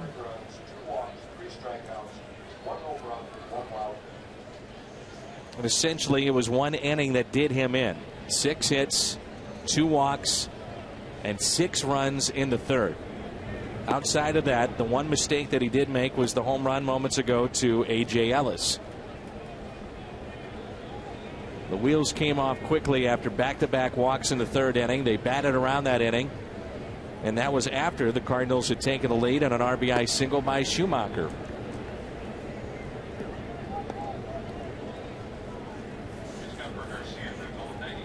.97 pitches thrown today by Garcia.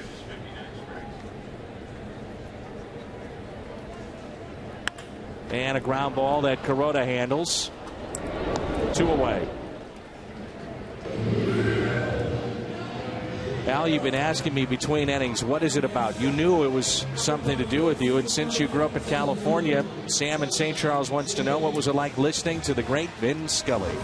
Well, I always considered Jack Buck to be a great play-by-play announcer, and we know the way he could, after dinner speaker, but Vin Scully always had a radio down in the bullpen to listen to his stories. Great storyteller.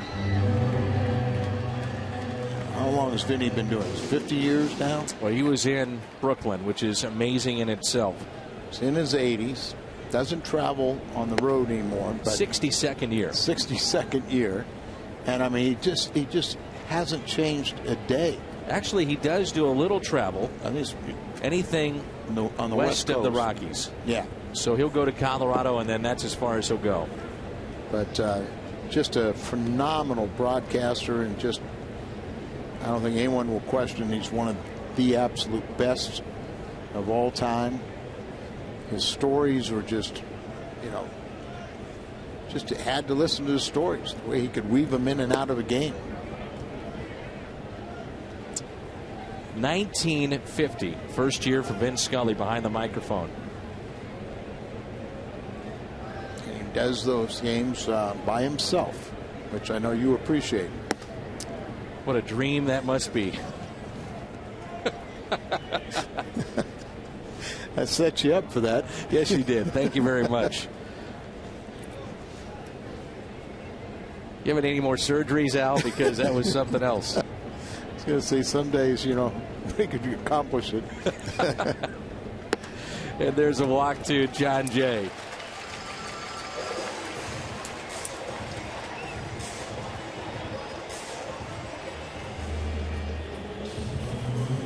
That's the first walk by Kuroda. You imagine that, though? 62 years. Goodness gracious. I mean, since you've been around, has he changed physically at all? No. Looks exactly the same.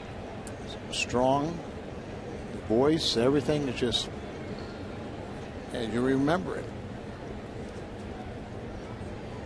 2 outs and a runner at first. I'll tell you what class is, Al. I was going to say, that was the word I was thinking. You think of Vince Scully, you think of class. The Dodgers were competing against the Cardinals in postseason play. This is before '09. May have been, I guess, 04 or 05. I can't quite remember, but it was at a restaurant. He was there. He got up from his table and came over and said, "How you doing, Dan?" Blew me away. You feel pretty special. We had a nice conversation, and every time I see him, doesn't forget your name, says hello, how you doing? Mad Hungarian, how are you? 1950, he was 22 years old. I think whoever hired him made a pretty good choice. Mm-hmm.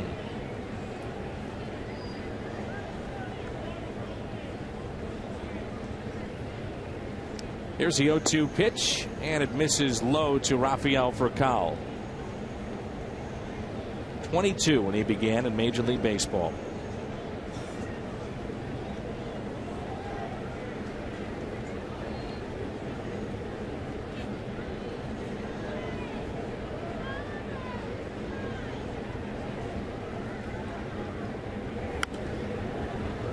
One of the other things too, Dan, every time I see him, he remembers some individual at bats that I had with Dodger hitters. Is that right? I remember, he'll say, "Oh, I remember you with Lopes, Mason Lopes."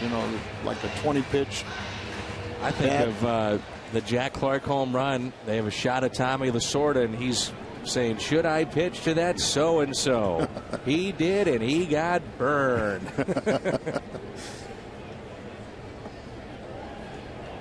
So many no-hitters and World Series. The Hall of Famer Vince Scully. 7-1 Dodgers.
When was the last time the Dodgers swept a 3-game series in St. Louis? It's been a while. 1993. That time it was Tommy Lasorda at the helm of the Dodgers. Kyle McClellan taking over the mound. Now, Tommy Lasorda never won a game in the big leagues. That's our Mid-America Chevy call to the bullpen, bringing in Kyle McClellan. He was 0-4, and then they sent him down to make way for a wild left-hander. Sandy Koufax. Kyle started 17 games. Did a fine job. Really kind of worried whether you could find a reliable reliever to replace his late innings. 1 ball, 1 strike on Justin Sellers. Top of the lineup here for the Dodgers in the top of the 6th.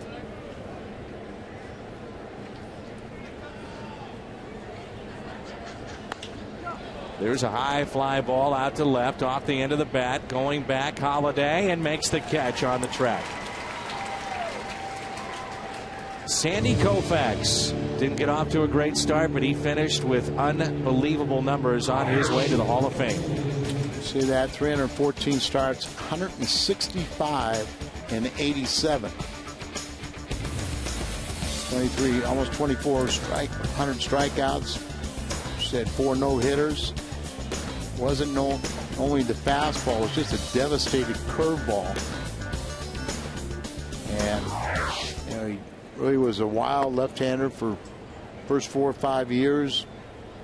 And then, then he got the then for 4 or 5 years he was dominant. Just think about the matchups with Gibson, Koufax, or Gibson, Drysdale, Sutton, Osteen. Descalso hustling after it and comes up short. Well, the Hall of Fame pitchers that you could face, in a series go to the West Coast, get between the Dodgers and Giants. That's where Mike Shannon said you always like to come up with some kind of stomach virus when you went to the West Coast. San Francisco and LA, and you see all that pitching. Marichal, Gaylord Perry. 2 balls and 1 strike on Tony Gwynn. Trying to bunt his way on. First time up. Was out of the batter's box. Ran into the baseball for an out. Walked and scored in the 3rd. And is also grounded out to short. 3 balls and 1 strike.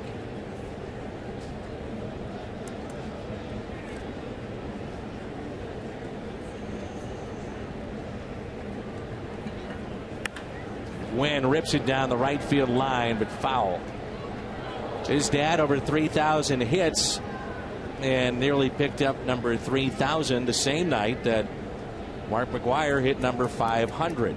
And instead, Tony Gwynn picked up hit number 3,000 in Montreal in front of a sparse crowd. And he said if it wasn't going to be in San Diego, the place that he wanted to hit number 3,000 was here in a baseball city like St. Louis. Where they appreciate it and remember that night, where Mark hit number 500, but the potential of having such a rare feat, a 500 home run and a 3,000 hit, end up with 1 shy. And then, as you say, you go to Montreal and kind of loses its luster. Yeah, lost on the fans a little bit. Not a crowd that was, very big. Unfortunately, before the strike, they did have good crowds, and then Montreal after the strike, terrible crowds. Montreal was a Dodger farm town, for quite a few years. Jackie Robinson went through there. There's a grounder to second. Schumacher makes the play. Visit Busch Bash prior to every Friday home game at the Ford Plaza, and we will have Willie McGee and Al Vince Coleman signing autographs before the game. Those two will throw out the first pitch. And Major League Baseball Network, Hazel May and Matt Vasgersian, they were trying to get tickets into town to come get that autograph, but apparently they'll be working. But if you'd like to come here, you can. Unfortunately for Hazel and Matt, they will not be able to. Couldn't get a ticket. But we still can, right? Oh, yeah. You can still get a ticket here. I'm talking about an airline ticket. Oh, airline. Yeah, they couldn't get the airline ticket to come in here. That's apparently their 2 favorite players. And fortunately for Hazel and Matt, you and I will have to get a baseball for them and ship it to New York. We're hoping to get both of them on the air Friday night. Vince and Willie. They're both scheduled.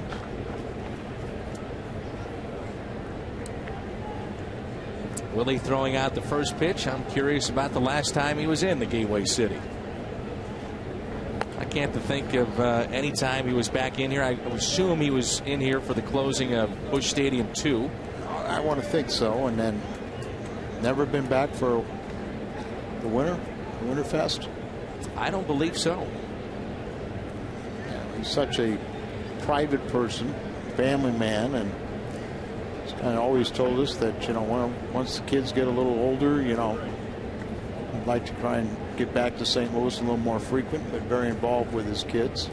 Tony never likes to put a number as, well, this guy's my favorite and here's my second favorite and whatnot, but from a fan perspective, I'm not sure you could find in the last 20 years a more popular player than Willie McGee. Pujols is in that conversation. Ozzie Smith would be in that, but Willie was, there was just a special bond between he and the fans.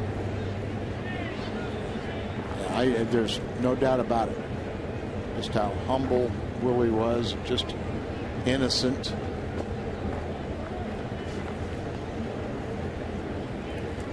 I believe he may have been here on opening day of this ballpark.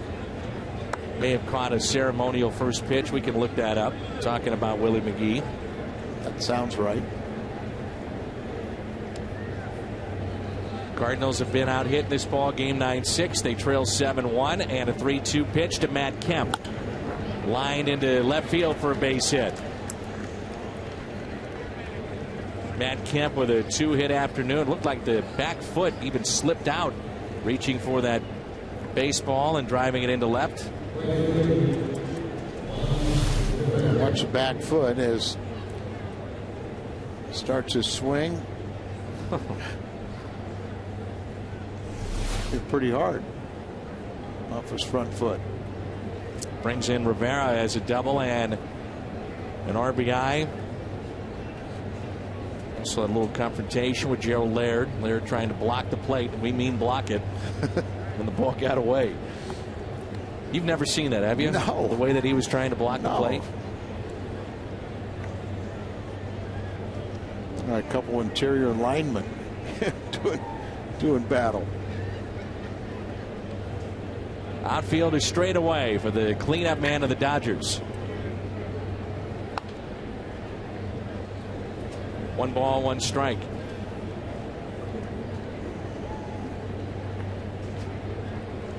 Mentioned in the standings, the Dodgers 10.5 games out. The Cardinals, as we speak, 9.5 after the loss today by Milwaukee 2-0 against Pittsburgh.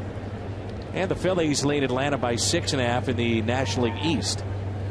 It looks like the wild card, barring a collapse by Atlanta, would come out of the National League East.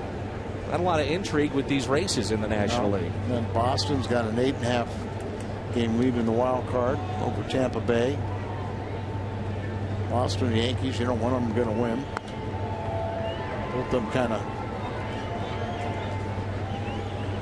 of look at down the wire. You say, where would you rather be? And who knows, you know, at this time next year, depending on what baseball wants to do with realignment and adding a wild card, puts more of an emphasis on winning the division.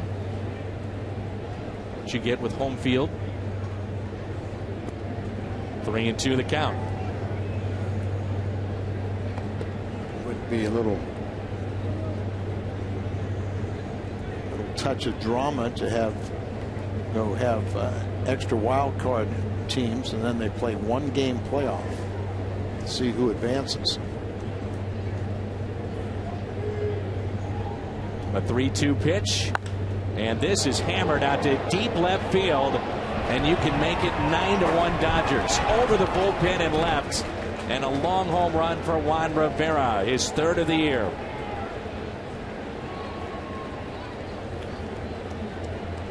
A 2-run shot, and it's 9-1.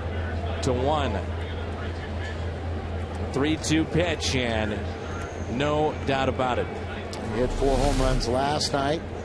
It's the second one. Our Hyundai Fox Exmo camp. Just watched Holiday took about a step and a half back and just looked over his shoulder. No silent treatment for Rivera. He's been there before. So 2-run homer, and it's Casey Blake.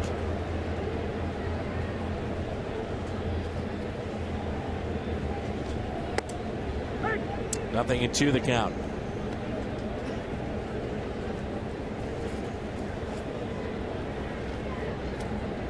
Blake with a single and an RBI back in the third.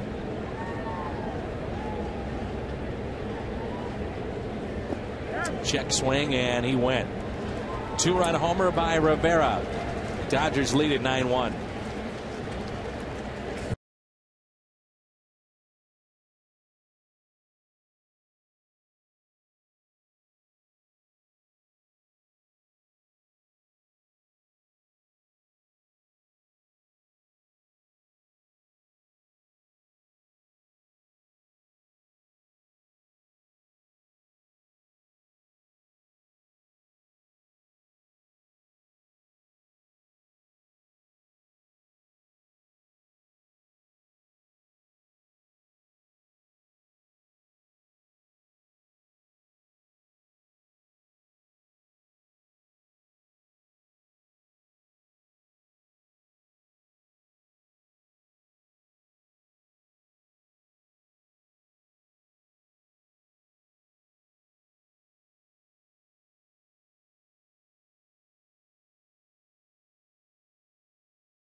Morton and Jackson coming up at 6:30 tomorrow night.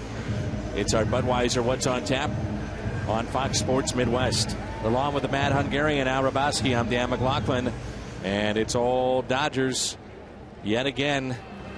They lead it 9-1.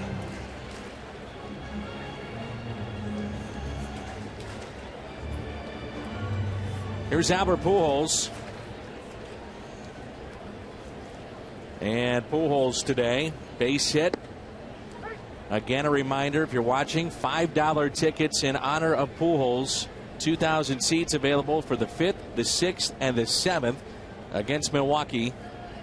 In honor of his 2,000th hit. And number 5, go to Cardinals.com/5. Great value there. Some of the best seats in the house mixed in.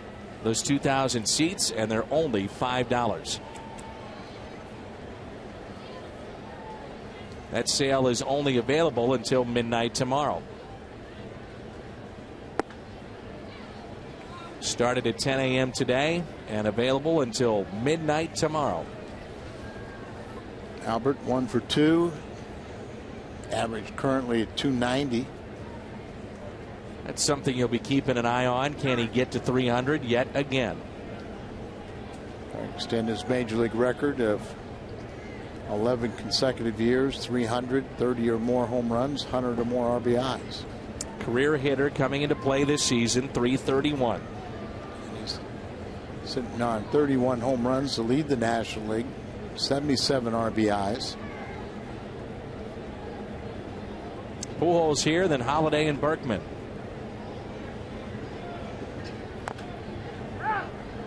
Two and two the count. Wonder how deep that Don Mattingly will let Kuroda go into this game with the weather the way it is and a big lead, 9-1. Had that decision last night with Kershaw. And they may be talking about that right now as they let Kershaw go 6 innings. A 2-2 pitch. Of course, you'd have an interesting 6 here with the likes of Pujols, Holiday, and Berkman. Like you'd like to have a whole lot more. Is that 82 pitches? 82, and here's number 83 on a 2-2. On the inside corner, strikeout of Pujols. He didn't like it. According to Fox Tracks, he had a beef. Third strikeout for the right-hander for the Dodgers. Pujols left shaking his head.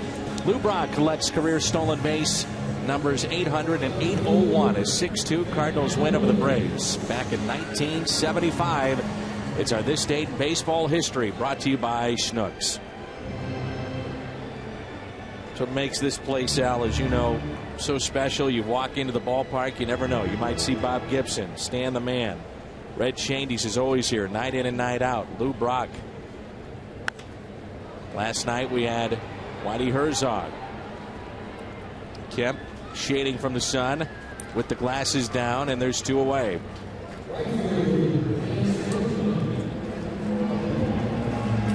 Reminder that you can watch every Cardinals game final month of the season, MLB.tv. Find out more at Cardinals.com, where baseball is everywhere. 2 down. Here's Berkman. He's 1 for 2 on the afternoon. Cardinals have been out hit 11-6. They trail 9-1. Berkman, right side. And the Cardinals' big 3 go quiet. 7th inning rolls in. It's 9-1.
More, visit Kia.com.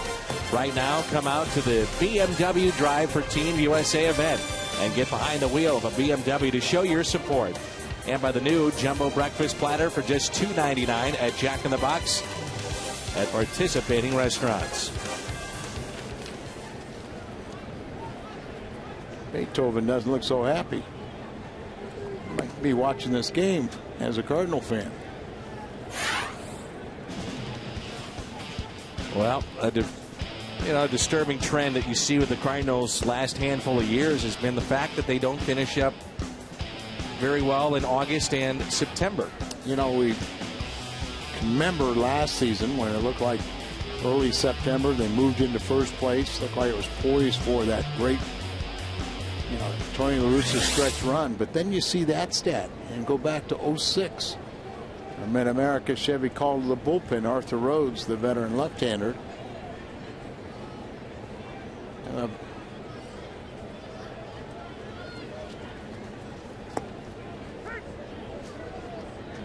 James Loney looks at a strike. A rare time where Rhodes will get to stretch out a little bit.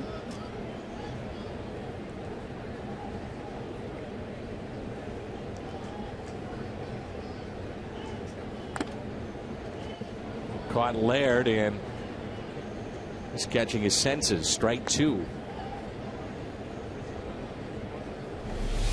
Hot day, dealing with those temperatures. Then you get a whiplash as the ball ricochets right off your mask. Maloney here, and then Carroll and Ellis. Look at Rhodes this year, before and after the deal.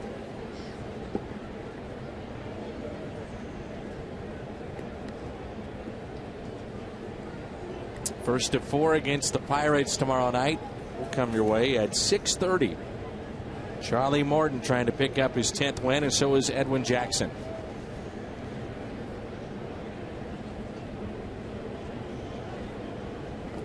Swing and a miss by Loney. Strikeout for Rhodes.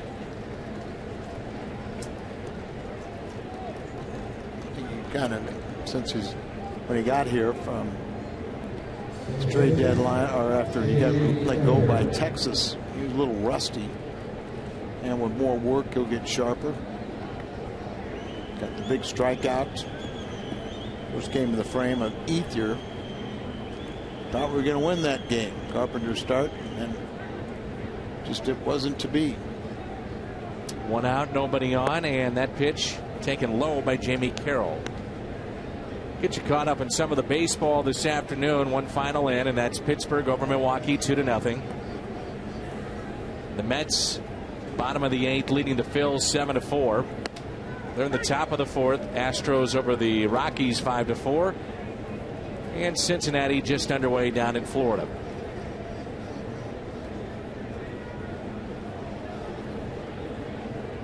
Here's a 1-1 pitch. 1-2. Westbrook, James McDonald on Friday. Carpenter, Brad Lincoln on Saturday. Then Sunday, Loesch and Karstens. Another chance for Kyle to try to pick up career win number 100.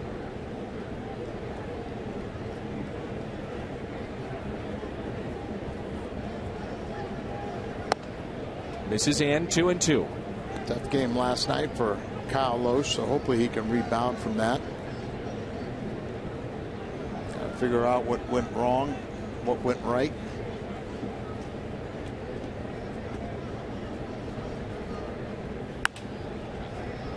Popped up to the right side. Long way to go for Berkman. Foul territory, and makes the catch.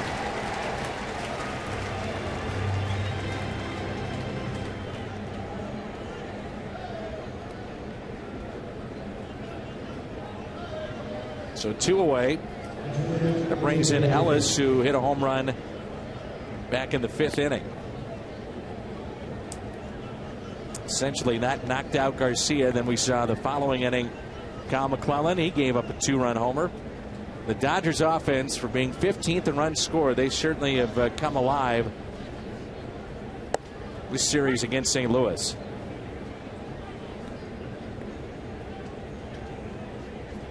Dodger Brain Trust is just as confused, pleasantly happy.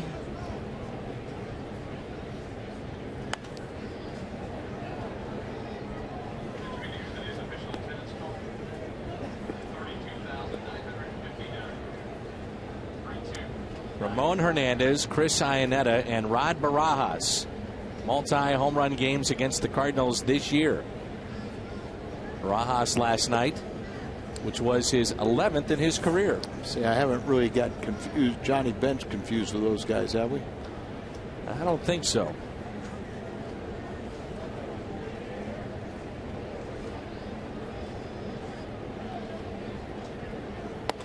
And a swing and a miss. Good inning by Arthur Rhodes. Schumacher, Laird, Descalso coming up.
It's the all-inclusive areas. You'll get a great view of the game. All your food and drinks included, one great price.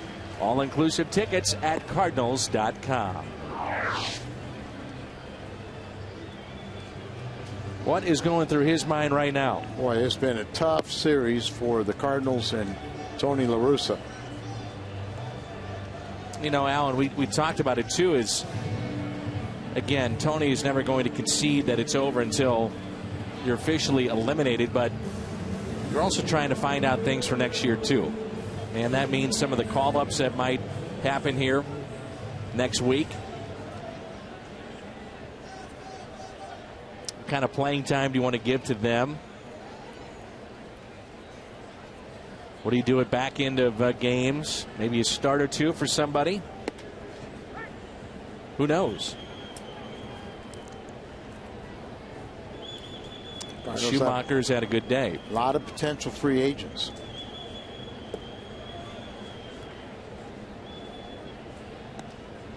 One ball, one strike. Schumacher 2 for 2.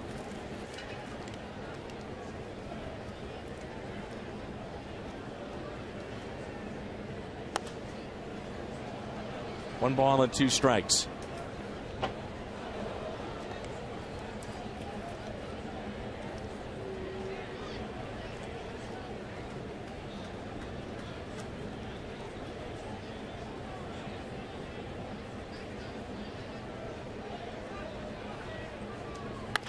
Schumacher, a bouncer up the middle, base hit. His third of the day. He's 3 for 3. And there's also the other side, Al, that, you know, guys will tell you we play to win, but then you look at numbers, and Skip, one of those guys that undoubtedly wants to get to 300 along with Pujols. Well, he's 1 point away. He's at 299 with his 3-hit game. He's got at least 4 straight hits. 3 for 3 today, and because of those 3 hits, we'll give him our Nissan drive of the game. He has 3 of the 7 for the Cardinals. Remember, as a pitcher last night, he came to the plate and got a base hit. Laird, left field line. Will it stay fair? It does. It's a home run. He jumped on that pitch, and that makes it 9-3. 2-run homer for Gerald Laird, his first of the season.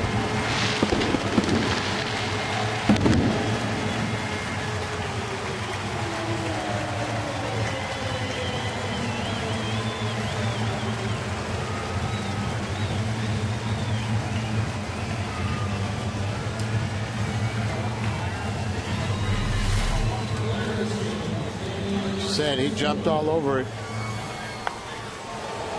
and into a double play last time up, hit the ball to left field. This time he hit it where nobody can, no Dodger could catch it.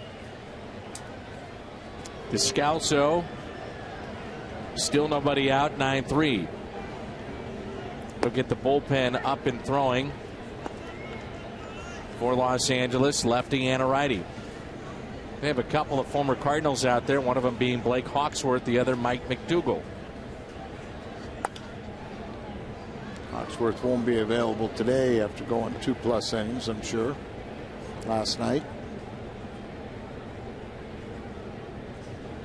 They have Albert and Quo, the lefties, out there for the Dodgers. And here's an 0-2 pitch. Got Quo and McDougall warming up.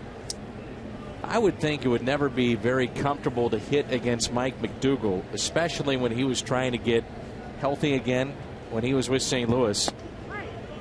There's a strikeout of Descalso, and I say that out because he throws so hard, and there's Quo, the lefty, McDougall, the tall righty, and there were times it looked like he had no idea where it was going. Patterson now will pinch hit for Rhodes. Agreed. Yeah, you know, I'd say right-hand batters are the ones that have a little more concern. Patterson off the bench again for the 3rd consecutive game. Had a base hit last night. He'll pinch hit for Arthur Rhodes, who had a scoreless inning.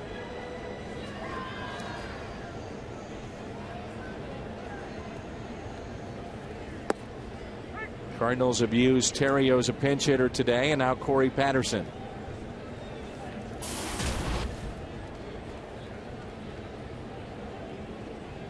The ex-Cub fights one off. The battler fouls it back.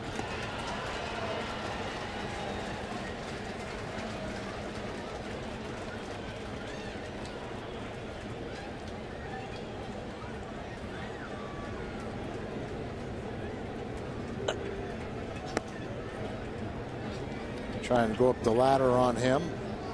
Got a little too high.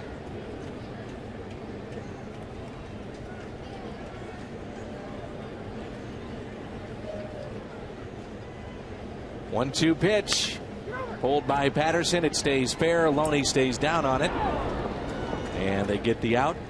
2 away.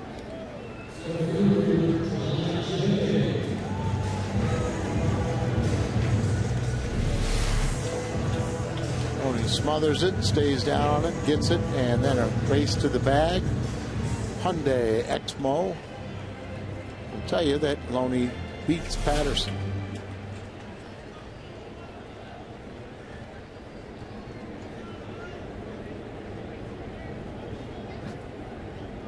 Here's that grinder, John Jay. Guy that you know that will give you that competitive at bat time in, time out. He's talked about his focus for a full season, whether it be off the bench or now being what has been at times an everyday starter, especially after the trade of Rasmus. You think about all the little things that you have to do to stay in that lineup.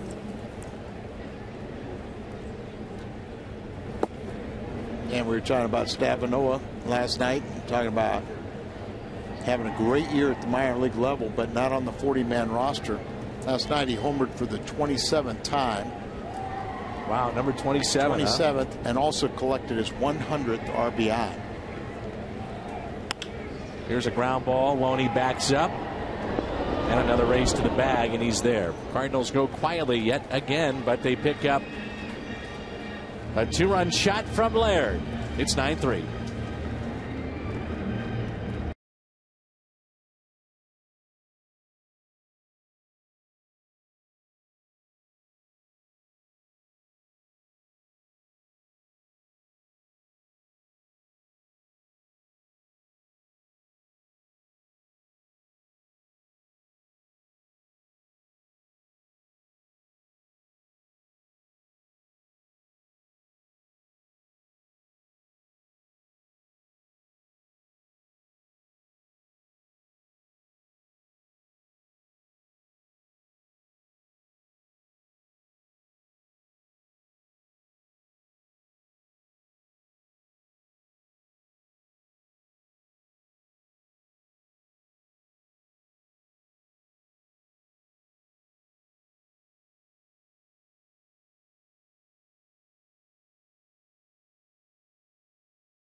Buds by Bank of America, where ATM deposits are as easy as an infield fly. No deposit slip, no envelope with Bank of America, member FDIC.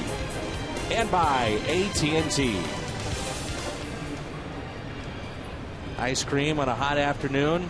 The Dippin' Dots crowd today of 32,959. You know, that ice cream of the future that's been around for a couple decades now. Dippin' Dots. Mitchell Boggs will take over here. 32,959, Al.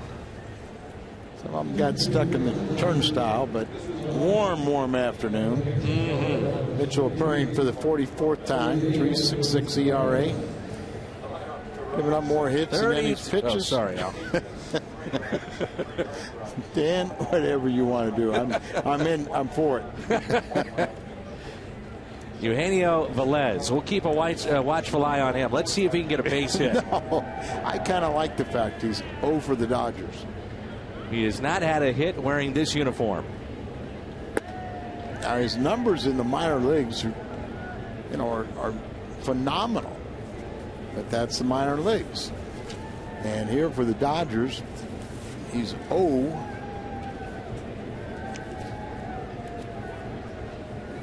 for 26.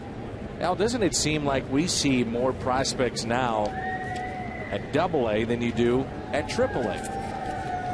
Well, part of that is because now a lot of the Triple-A franchises, like a Memphis, have really become, you have a lot of what they call 4A players.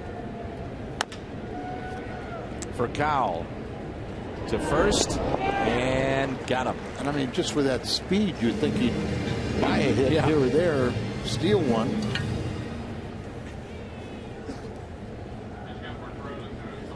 But you have a lot of what these 4A players, and they kind of classify them as they're real good for AAA, but not good enough for the big leagues. And a lot of those, a Memphis team, stockpiles those guys. They 6-year minor league free agent, give them an invitation to spring training, so they think they have a chance to make the club, and then they're playing down at that level because your prospects need teammates. Justin Sellers back to the top of the lineup here in the top of the 8th. 1 ball, no strikes with 1 out, nobody on. Sellers hits it out to deep left. Holiday makes the catch, and there's 2 outs.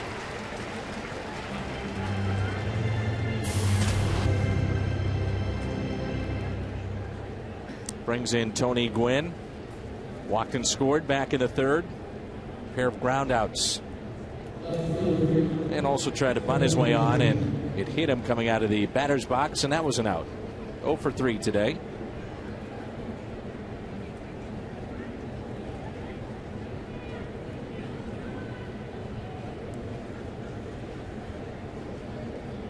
Two outs, nobody on for Gwynn.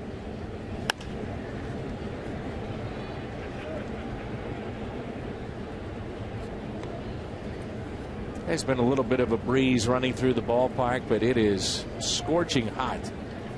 The fans that have been in the sun. But Dan, we are in St. Louis. You are a native of St. Louis. And St. Louis summers are hot. Period. End of story. End of story. They are hot. I thought it was a couple of summers ago was probably the lightest summer we had as far as heat. But we've made up for it this year. And we had a little, a couple breaks too where, cool and comfortable temperatures. Base hit for Gwynn with 2 outs. I can remember in the 70s, still, at midnight, still being in the high 90s. Sure. No big deal. No. I don't know how you guys did it, though. And the old... You know what it was? We didn't know any better. I'm sure. I mean, every field was turf. And the configuration of the old ballpark, the bullpens were right there on the turf. You sat down in the bullpen. There was a rubberized warning track, so your feet didn't get too warm. But to give you an idea, it was just basically on turf. Just think about you standing out there for a couple hours on a blacktop, because that's basically what it was, blacktop underneath the turf, the AstroTurf, which was rock hard.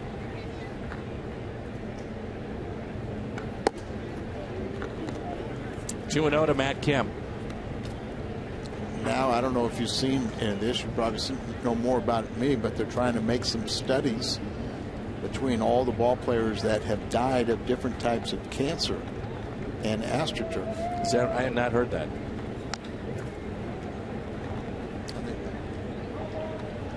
This copyrighted telecast is presented by the authority of the Cardinals and may not be reproduced or retransmitted in any form.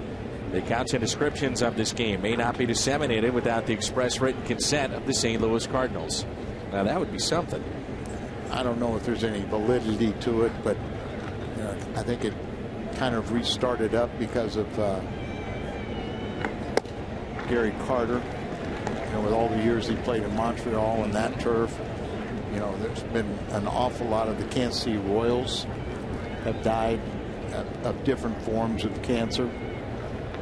I'm trying to make a link, but I don't know if you just, baseball is a microcosm of society. I don't know if it would be any greater than what happens in society.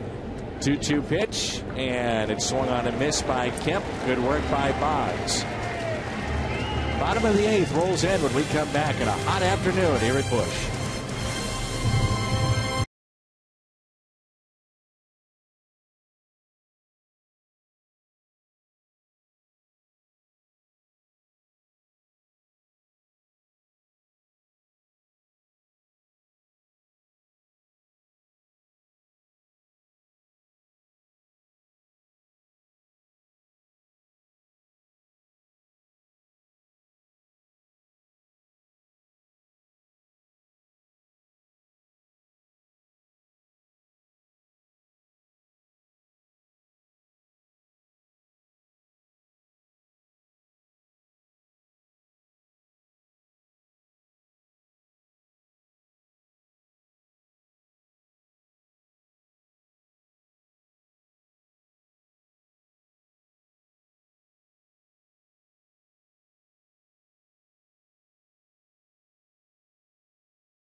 Been out hit 12-8.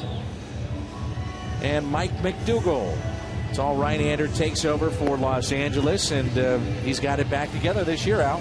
Yeah, he was with the Cardinals as he was really trying to recover from hip surgery the year before, as former Kansas City Royal and closer, former All-Star in the American League.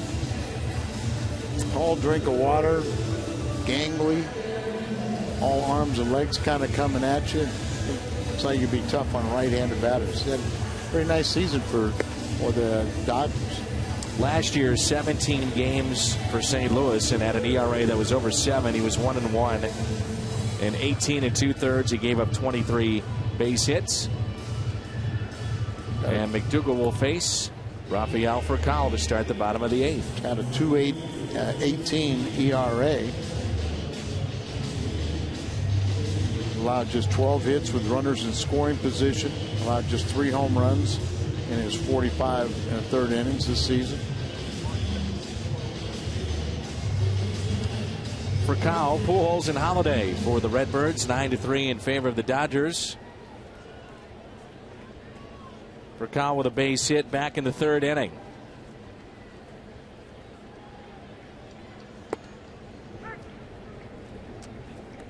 See that delivery that he has, and already I can tell, Al, he's able to get on top of it. Last year, right, a lot of balls were sailing. They were high just because of that hip. Well, that's why, when we kind of remember last year why it'd be so tough on right-handers, because he, as you said, he was dropped down more as he couldn't get on top. As now, the hip is sufficiently healed, and now he's able to get over that leg and finish off his pitches. And a 1-1 pitch to the Cardinals shortstop Furcal.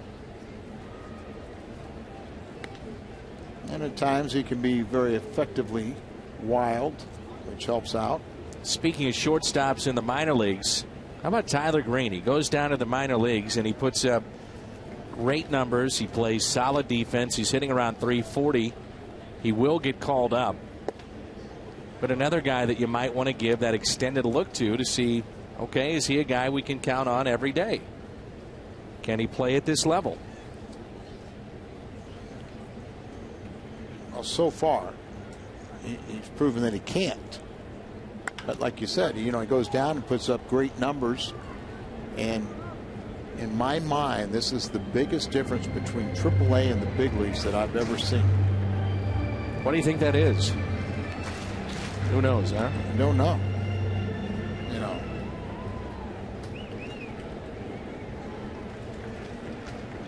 3-2 pitch, 2 for Cowell. But about Tyler Green, here's a former #1 draft pick. He's got a lot of athleticism. Puts those great numbers down there. You talk to his teammates and they say, boy, you just ought to see him when he plays in Memphis. But he comes up here and he plays so tight. He just doesn't have the soft hands. He doesn't swing the bat. He's like trying to turn it into sawdust. Just a different comfort level. That really is the key. We see him, we're around him, and you watch him play, and he does play tight. And you pull for him, and you wonder why. He's been up and down 3 or 4 years now. He should be relaxed, and hopefully this will be the case this season. But he's a really good young man, and you just wish the best for him. And a lot of those guys are now kind of getting into that area where, if they're taken off the 40-man roster, then they become 6-year minor league free agents. For Cowell, hits it sharply to second. Nice play made there. Jamie Carroll has found, he's a tough little out and plays very good defense. See where Jamie is, almost on the edge of the grass, and really a hard hit ball with a bad hop. But stayed with it, made the play.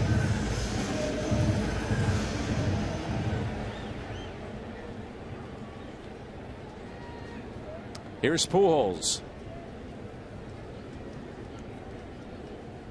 1 out, nobody on.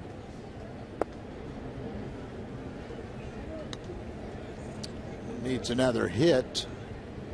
Came in batting .289. That's where he is currently with his 1 for 3. He's got to get those multi-hit games. 1 ball, 1 strike. Pujols singled back in the first, rounded into a fielder's choice, and also struck out in the 6th.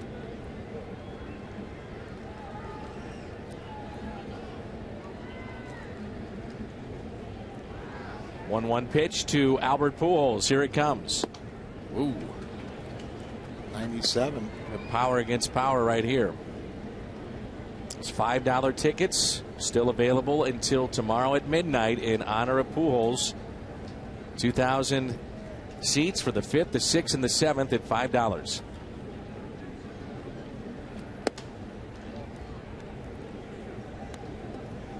Cardinals.com/5.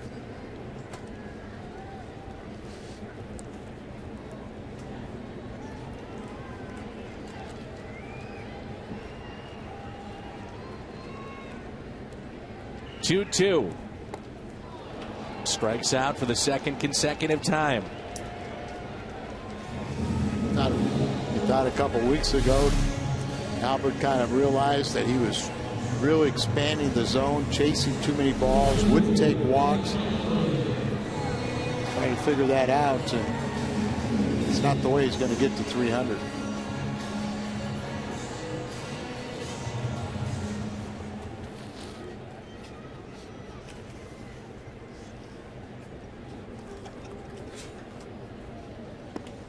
What's that website again? Which one? For Pujols, the $5 tickets. Cardinals.com/5. That's what I couldn't remember.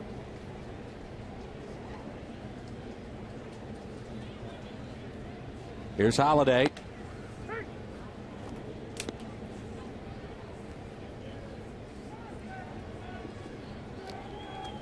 Matt 1 for 3. I always wonder, Al, if the opposing feed sometimes would take a shot of you and get your facial expressions through some of the frustrating afternoons that you've seen. About some of the happy moments I've seen. Nice play here, but not in time as Pujols is safe, or rather Holiday is safe. Thinking about those Pujols tickets. $5, huh? So $5. Midnight tomorrow. You got it. Look at, put your head down, just run, and maybe good things will happen. Casey Blake fields it over the bag, but had to throw across the diamond. Strong throw, but the hustle pays off. You're the kind of guy that at times will wear his emotions on his sleeve. I've heard that before. Seen some of those emotions even moments ago.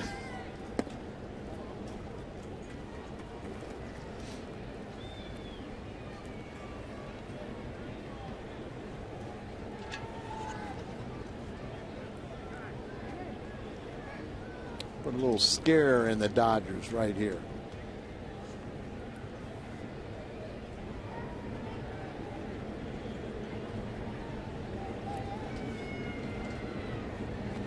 Sellers has come in and talked to McDougal, who looks like he's not happy with the strike zone. Maybe Mike needs to be reminded it's a 6-run lead and it's 100 degrees out. Here's a 1-0 pitch. And a ground ball slowly hit to the right side, and Berkman hustling but out. Sends us to the 9th, and it's 9-3. Dodgers on top.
To the game on the post-game edition of Missouri Lottery Cardinals Live. Pat Parris and Rick Horton standing by. A rough one for Jaime Garcia. They'll break it down. We'll have player reaction straight from the Cardinal clubhouse, plus Tony TV as well. Octavio Dotel on to pitch for the Cardinals, and we go back to the booth and Dan and Al, guys.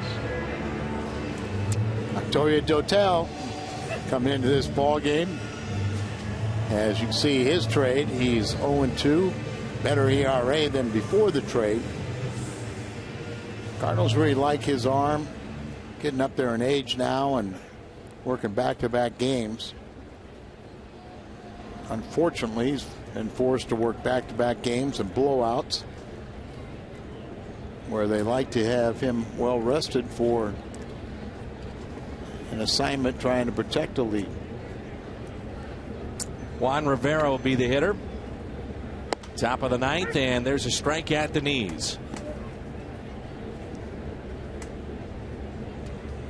Tell you what, you talk about versatility. We've got that in Jim Hayes. What can't he do? hosting. Comes up in the No, third inning. he does a real nice job hosting. Oh, now you're going to say he does a nice job. Yeah, and he does a great job when he comes up in the third inning. I said, what can't he do? And you said hosting. No, I was going through the list of things he can do, and he does them all exceptionally well. Very well. 0-2 pitch by Dotel, a strikeout of Juan Rivera. I have trouble with calculus, and I'm not so handy around the house, but otherwise pretty good. You know what? He is he's a dad. I don't know if you knew this. Father of the year. Yeah, father of the year. And now he tells us he's not very handy around the house. Wonder what Aaron and Tyler would have to say about that. Beautiful wife and son. Probably agree. Mm-hmm. I'm just not that handy per se. Pretty good father, though. I could give you lessons. No, I'm good. My wife calls me the handiest man that she knows. Just pick up the yellow pages and call. Call somebody for help. You're a handy man, huh?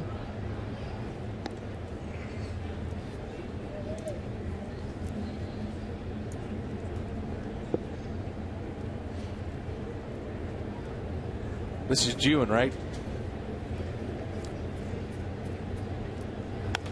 It's fouled back. 1-2 on Casey Blake.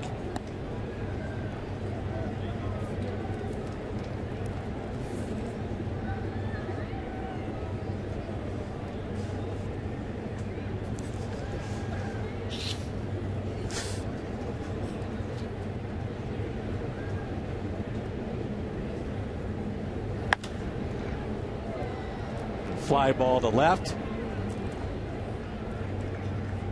2 away. What's your next vacation?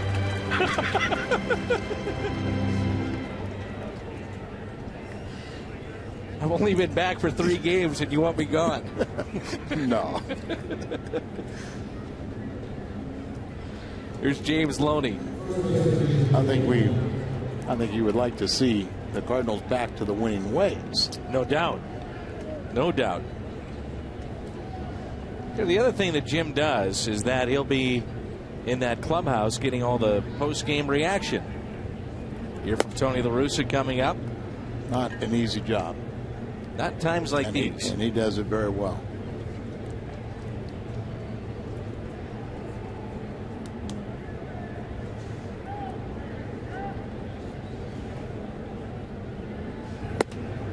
One ball, one strike.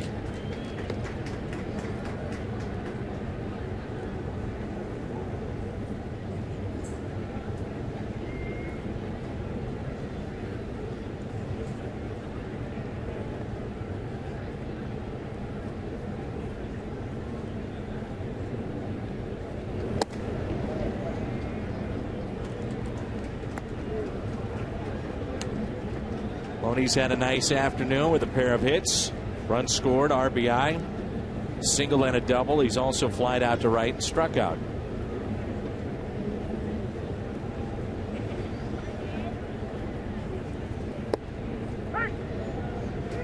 That slider from Dotel.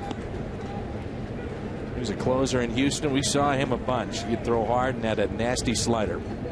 Set up man before that, and Cardinals have been after him a couple different times.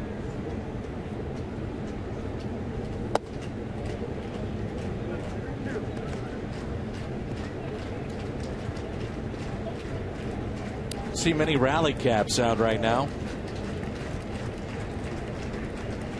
Crowd is clapping right now as they're trying to build the drama for the bottom of the ninth. Right center, that'll get down, and Loney, a 3-hit afternoon, and his second double. Well, he's had a great series.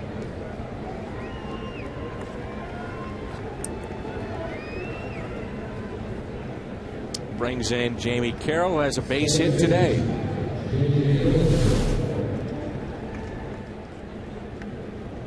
There you see the ball just right over the middle of the plate.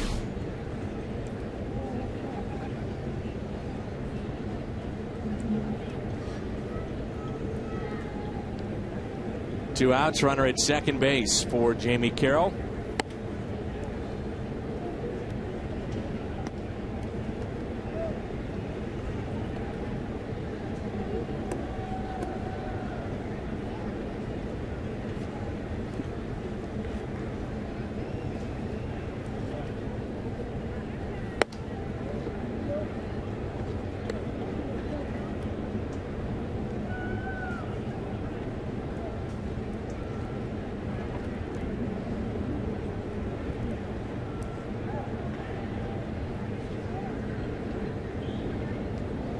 2-0 pitch to Carroll with a runner at second base. 2-1.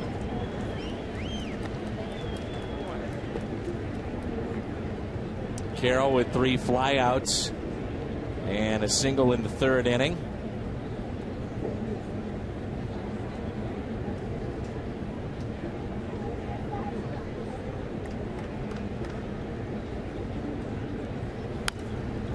Evens it up at 2-2.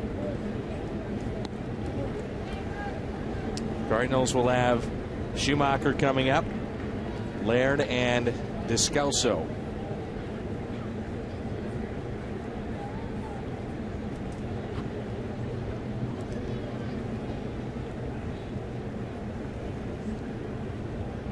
Two. And he got him, froze him. Strikeout for Dotel. 9-3 Dodgers.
Hits, 3 runs, all earned, a walk and a strikeout.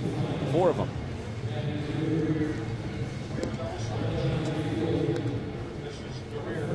Guerrero is your new pitcher for the Dodgers. Signed a 3-year contract this past offseason after many years in the American League with Minnesota. And a very, very good setup man over the years. Since 09, he has 69 holds, where they're 4th most in baseball. He leads the majors with 362 appearances since 2007. Leads the Dodgers in innings pitched. And he has not allowed a run in his last 7 appearances since August 8th. Schumacher trying to make it a 4-hit afternoon. 3 for 3. All singles. He has an RBI, his 30th of the year, and a run scored back in the 7th. One more hit to get over 300. Gerald Laird on deck, and then Daniel Descalso. 9-3 Dodgers here in the bottom of the ninth. Final, the Mets over the Phillies 7-4. That's just come to a conclusion. And Pittsburgh over Milwaukee 2-0 earlier today. Trent Olson takes over in right field. 3-1.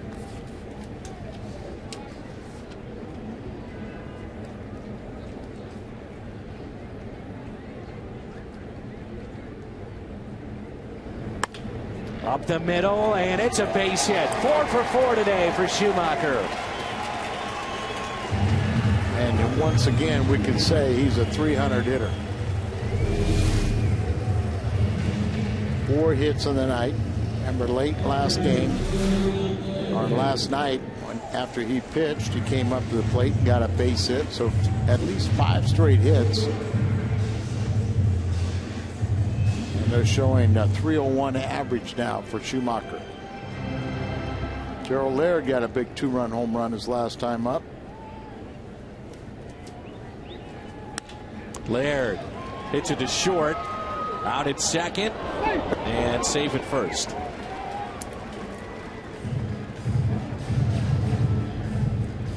Play by Sellers to turn that into a forced play at second base. Jamie Carroll with a quick turn and made it close at first.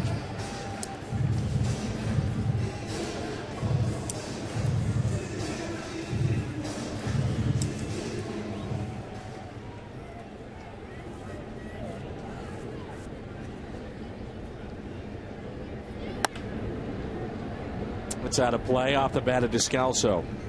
Laird was running on that pitch as Loney playing way behind him. Nobody really even broke towards the bag. So they're paying really no attention to him. With all the double plays the Cardinals have fit into, run.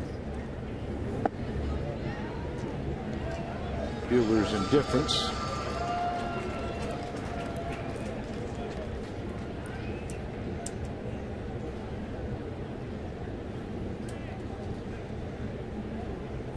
Ready for a big comeback? Love to see it. So with 32,000 plus.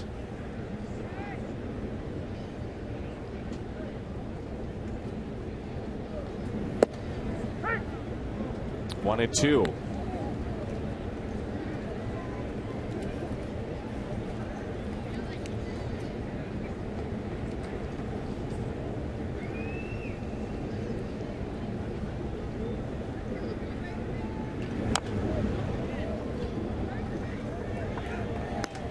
Sometimes you get the feel about a comeback, and I don't feel it. Thanks for telling me. But what if they did come back? What would you do? I would be the happiest guy in the world. Scalzo, normally late innings is when he comes alive with the bat.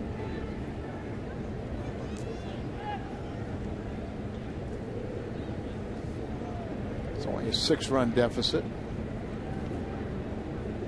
2-2 pitch to Descalso. Look at how far outside that pitch was. Breaking ball. Scalzo struck out the last 2 times, looking not happy either one.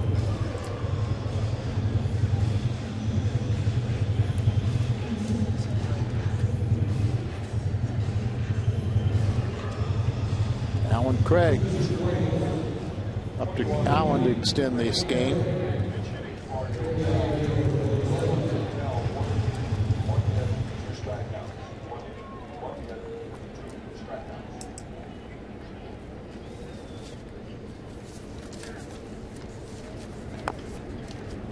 Strike one on Craig. Laird at second, 2 outs. And the Cardinals down by 6 runs here in the bottom of the 9th. Allen was 2 for 4 last night. His first hits at home since returning from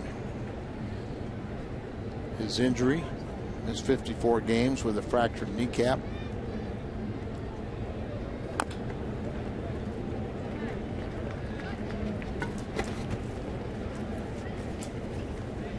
Craig's showing his versatility. He made appearances at first base, second base, third base, left field, center field, and right field this season for the Cardinals, becoming the 9th player in Cardinal history to pull off the feet. And he's one of only 2 players in the major leagues this year to do that, playing 3 infield positions and 3 outfield positions.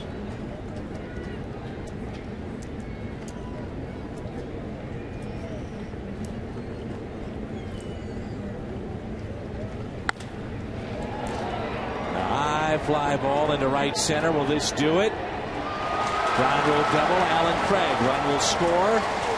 And that makes it 9-4. Still alive.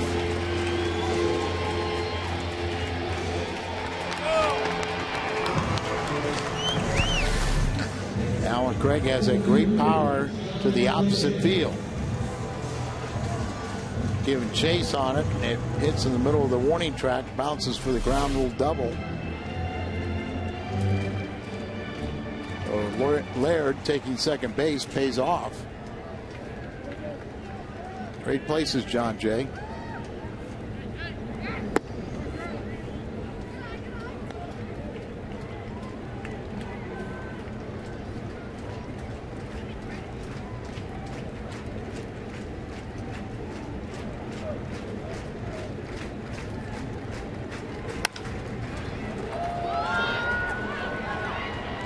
This should do it, and the Dodgers have a sweep.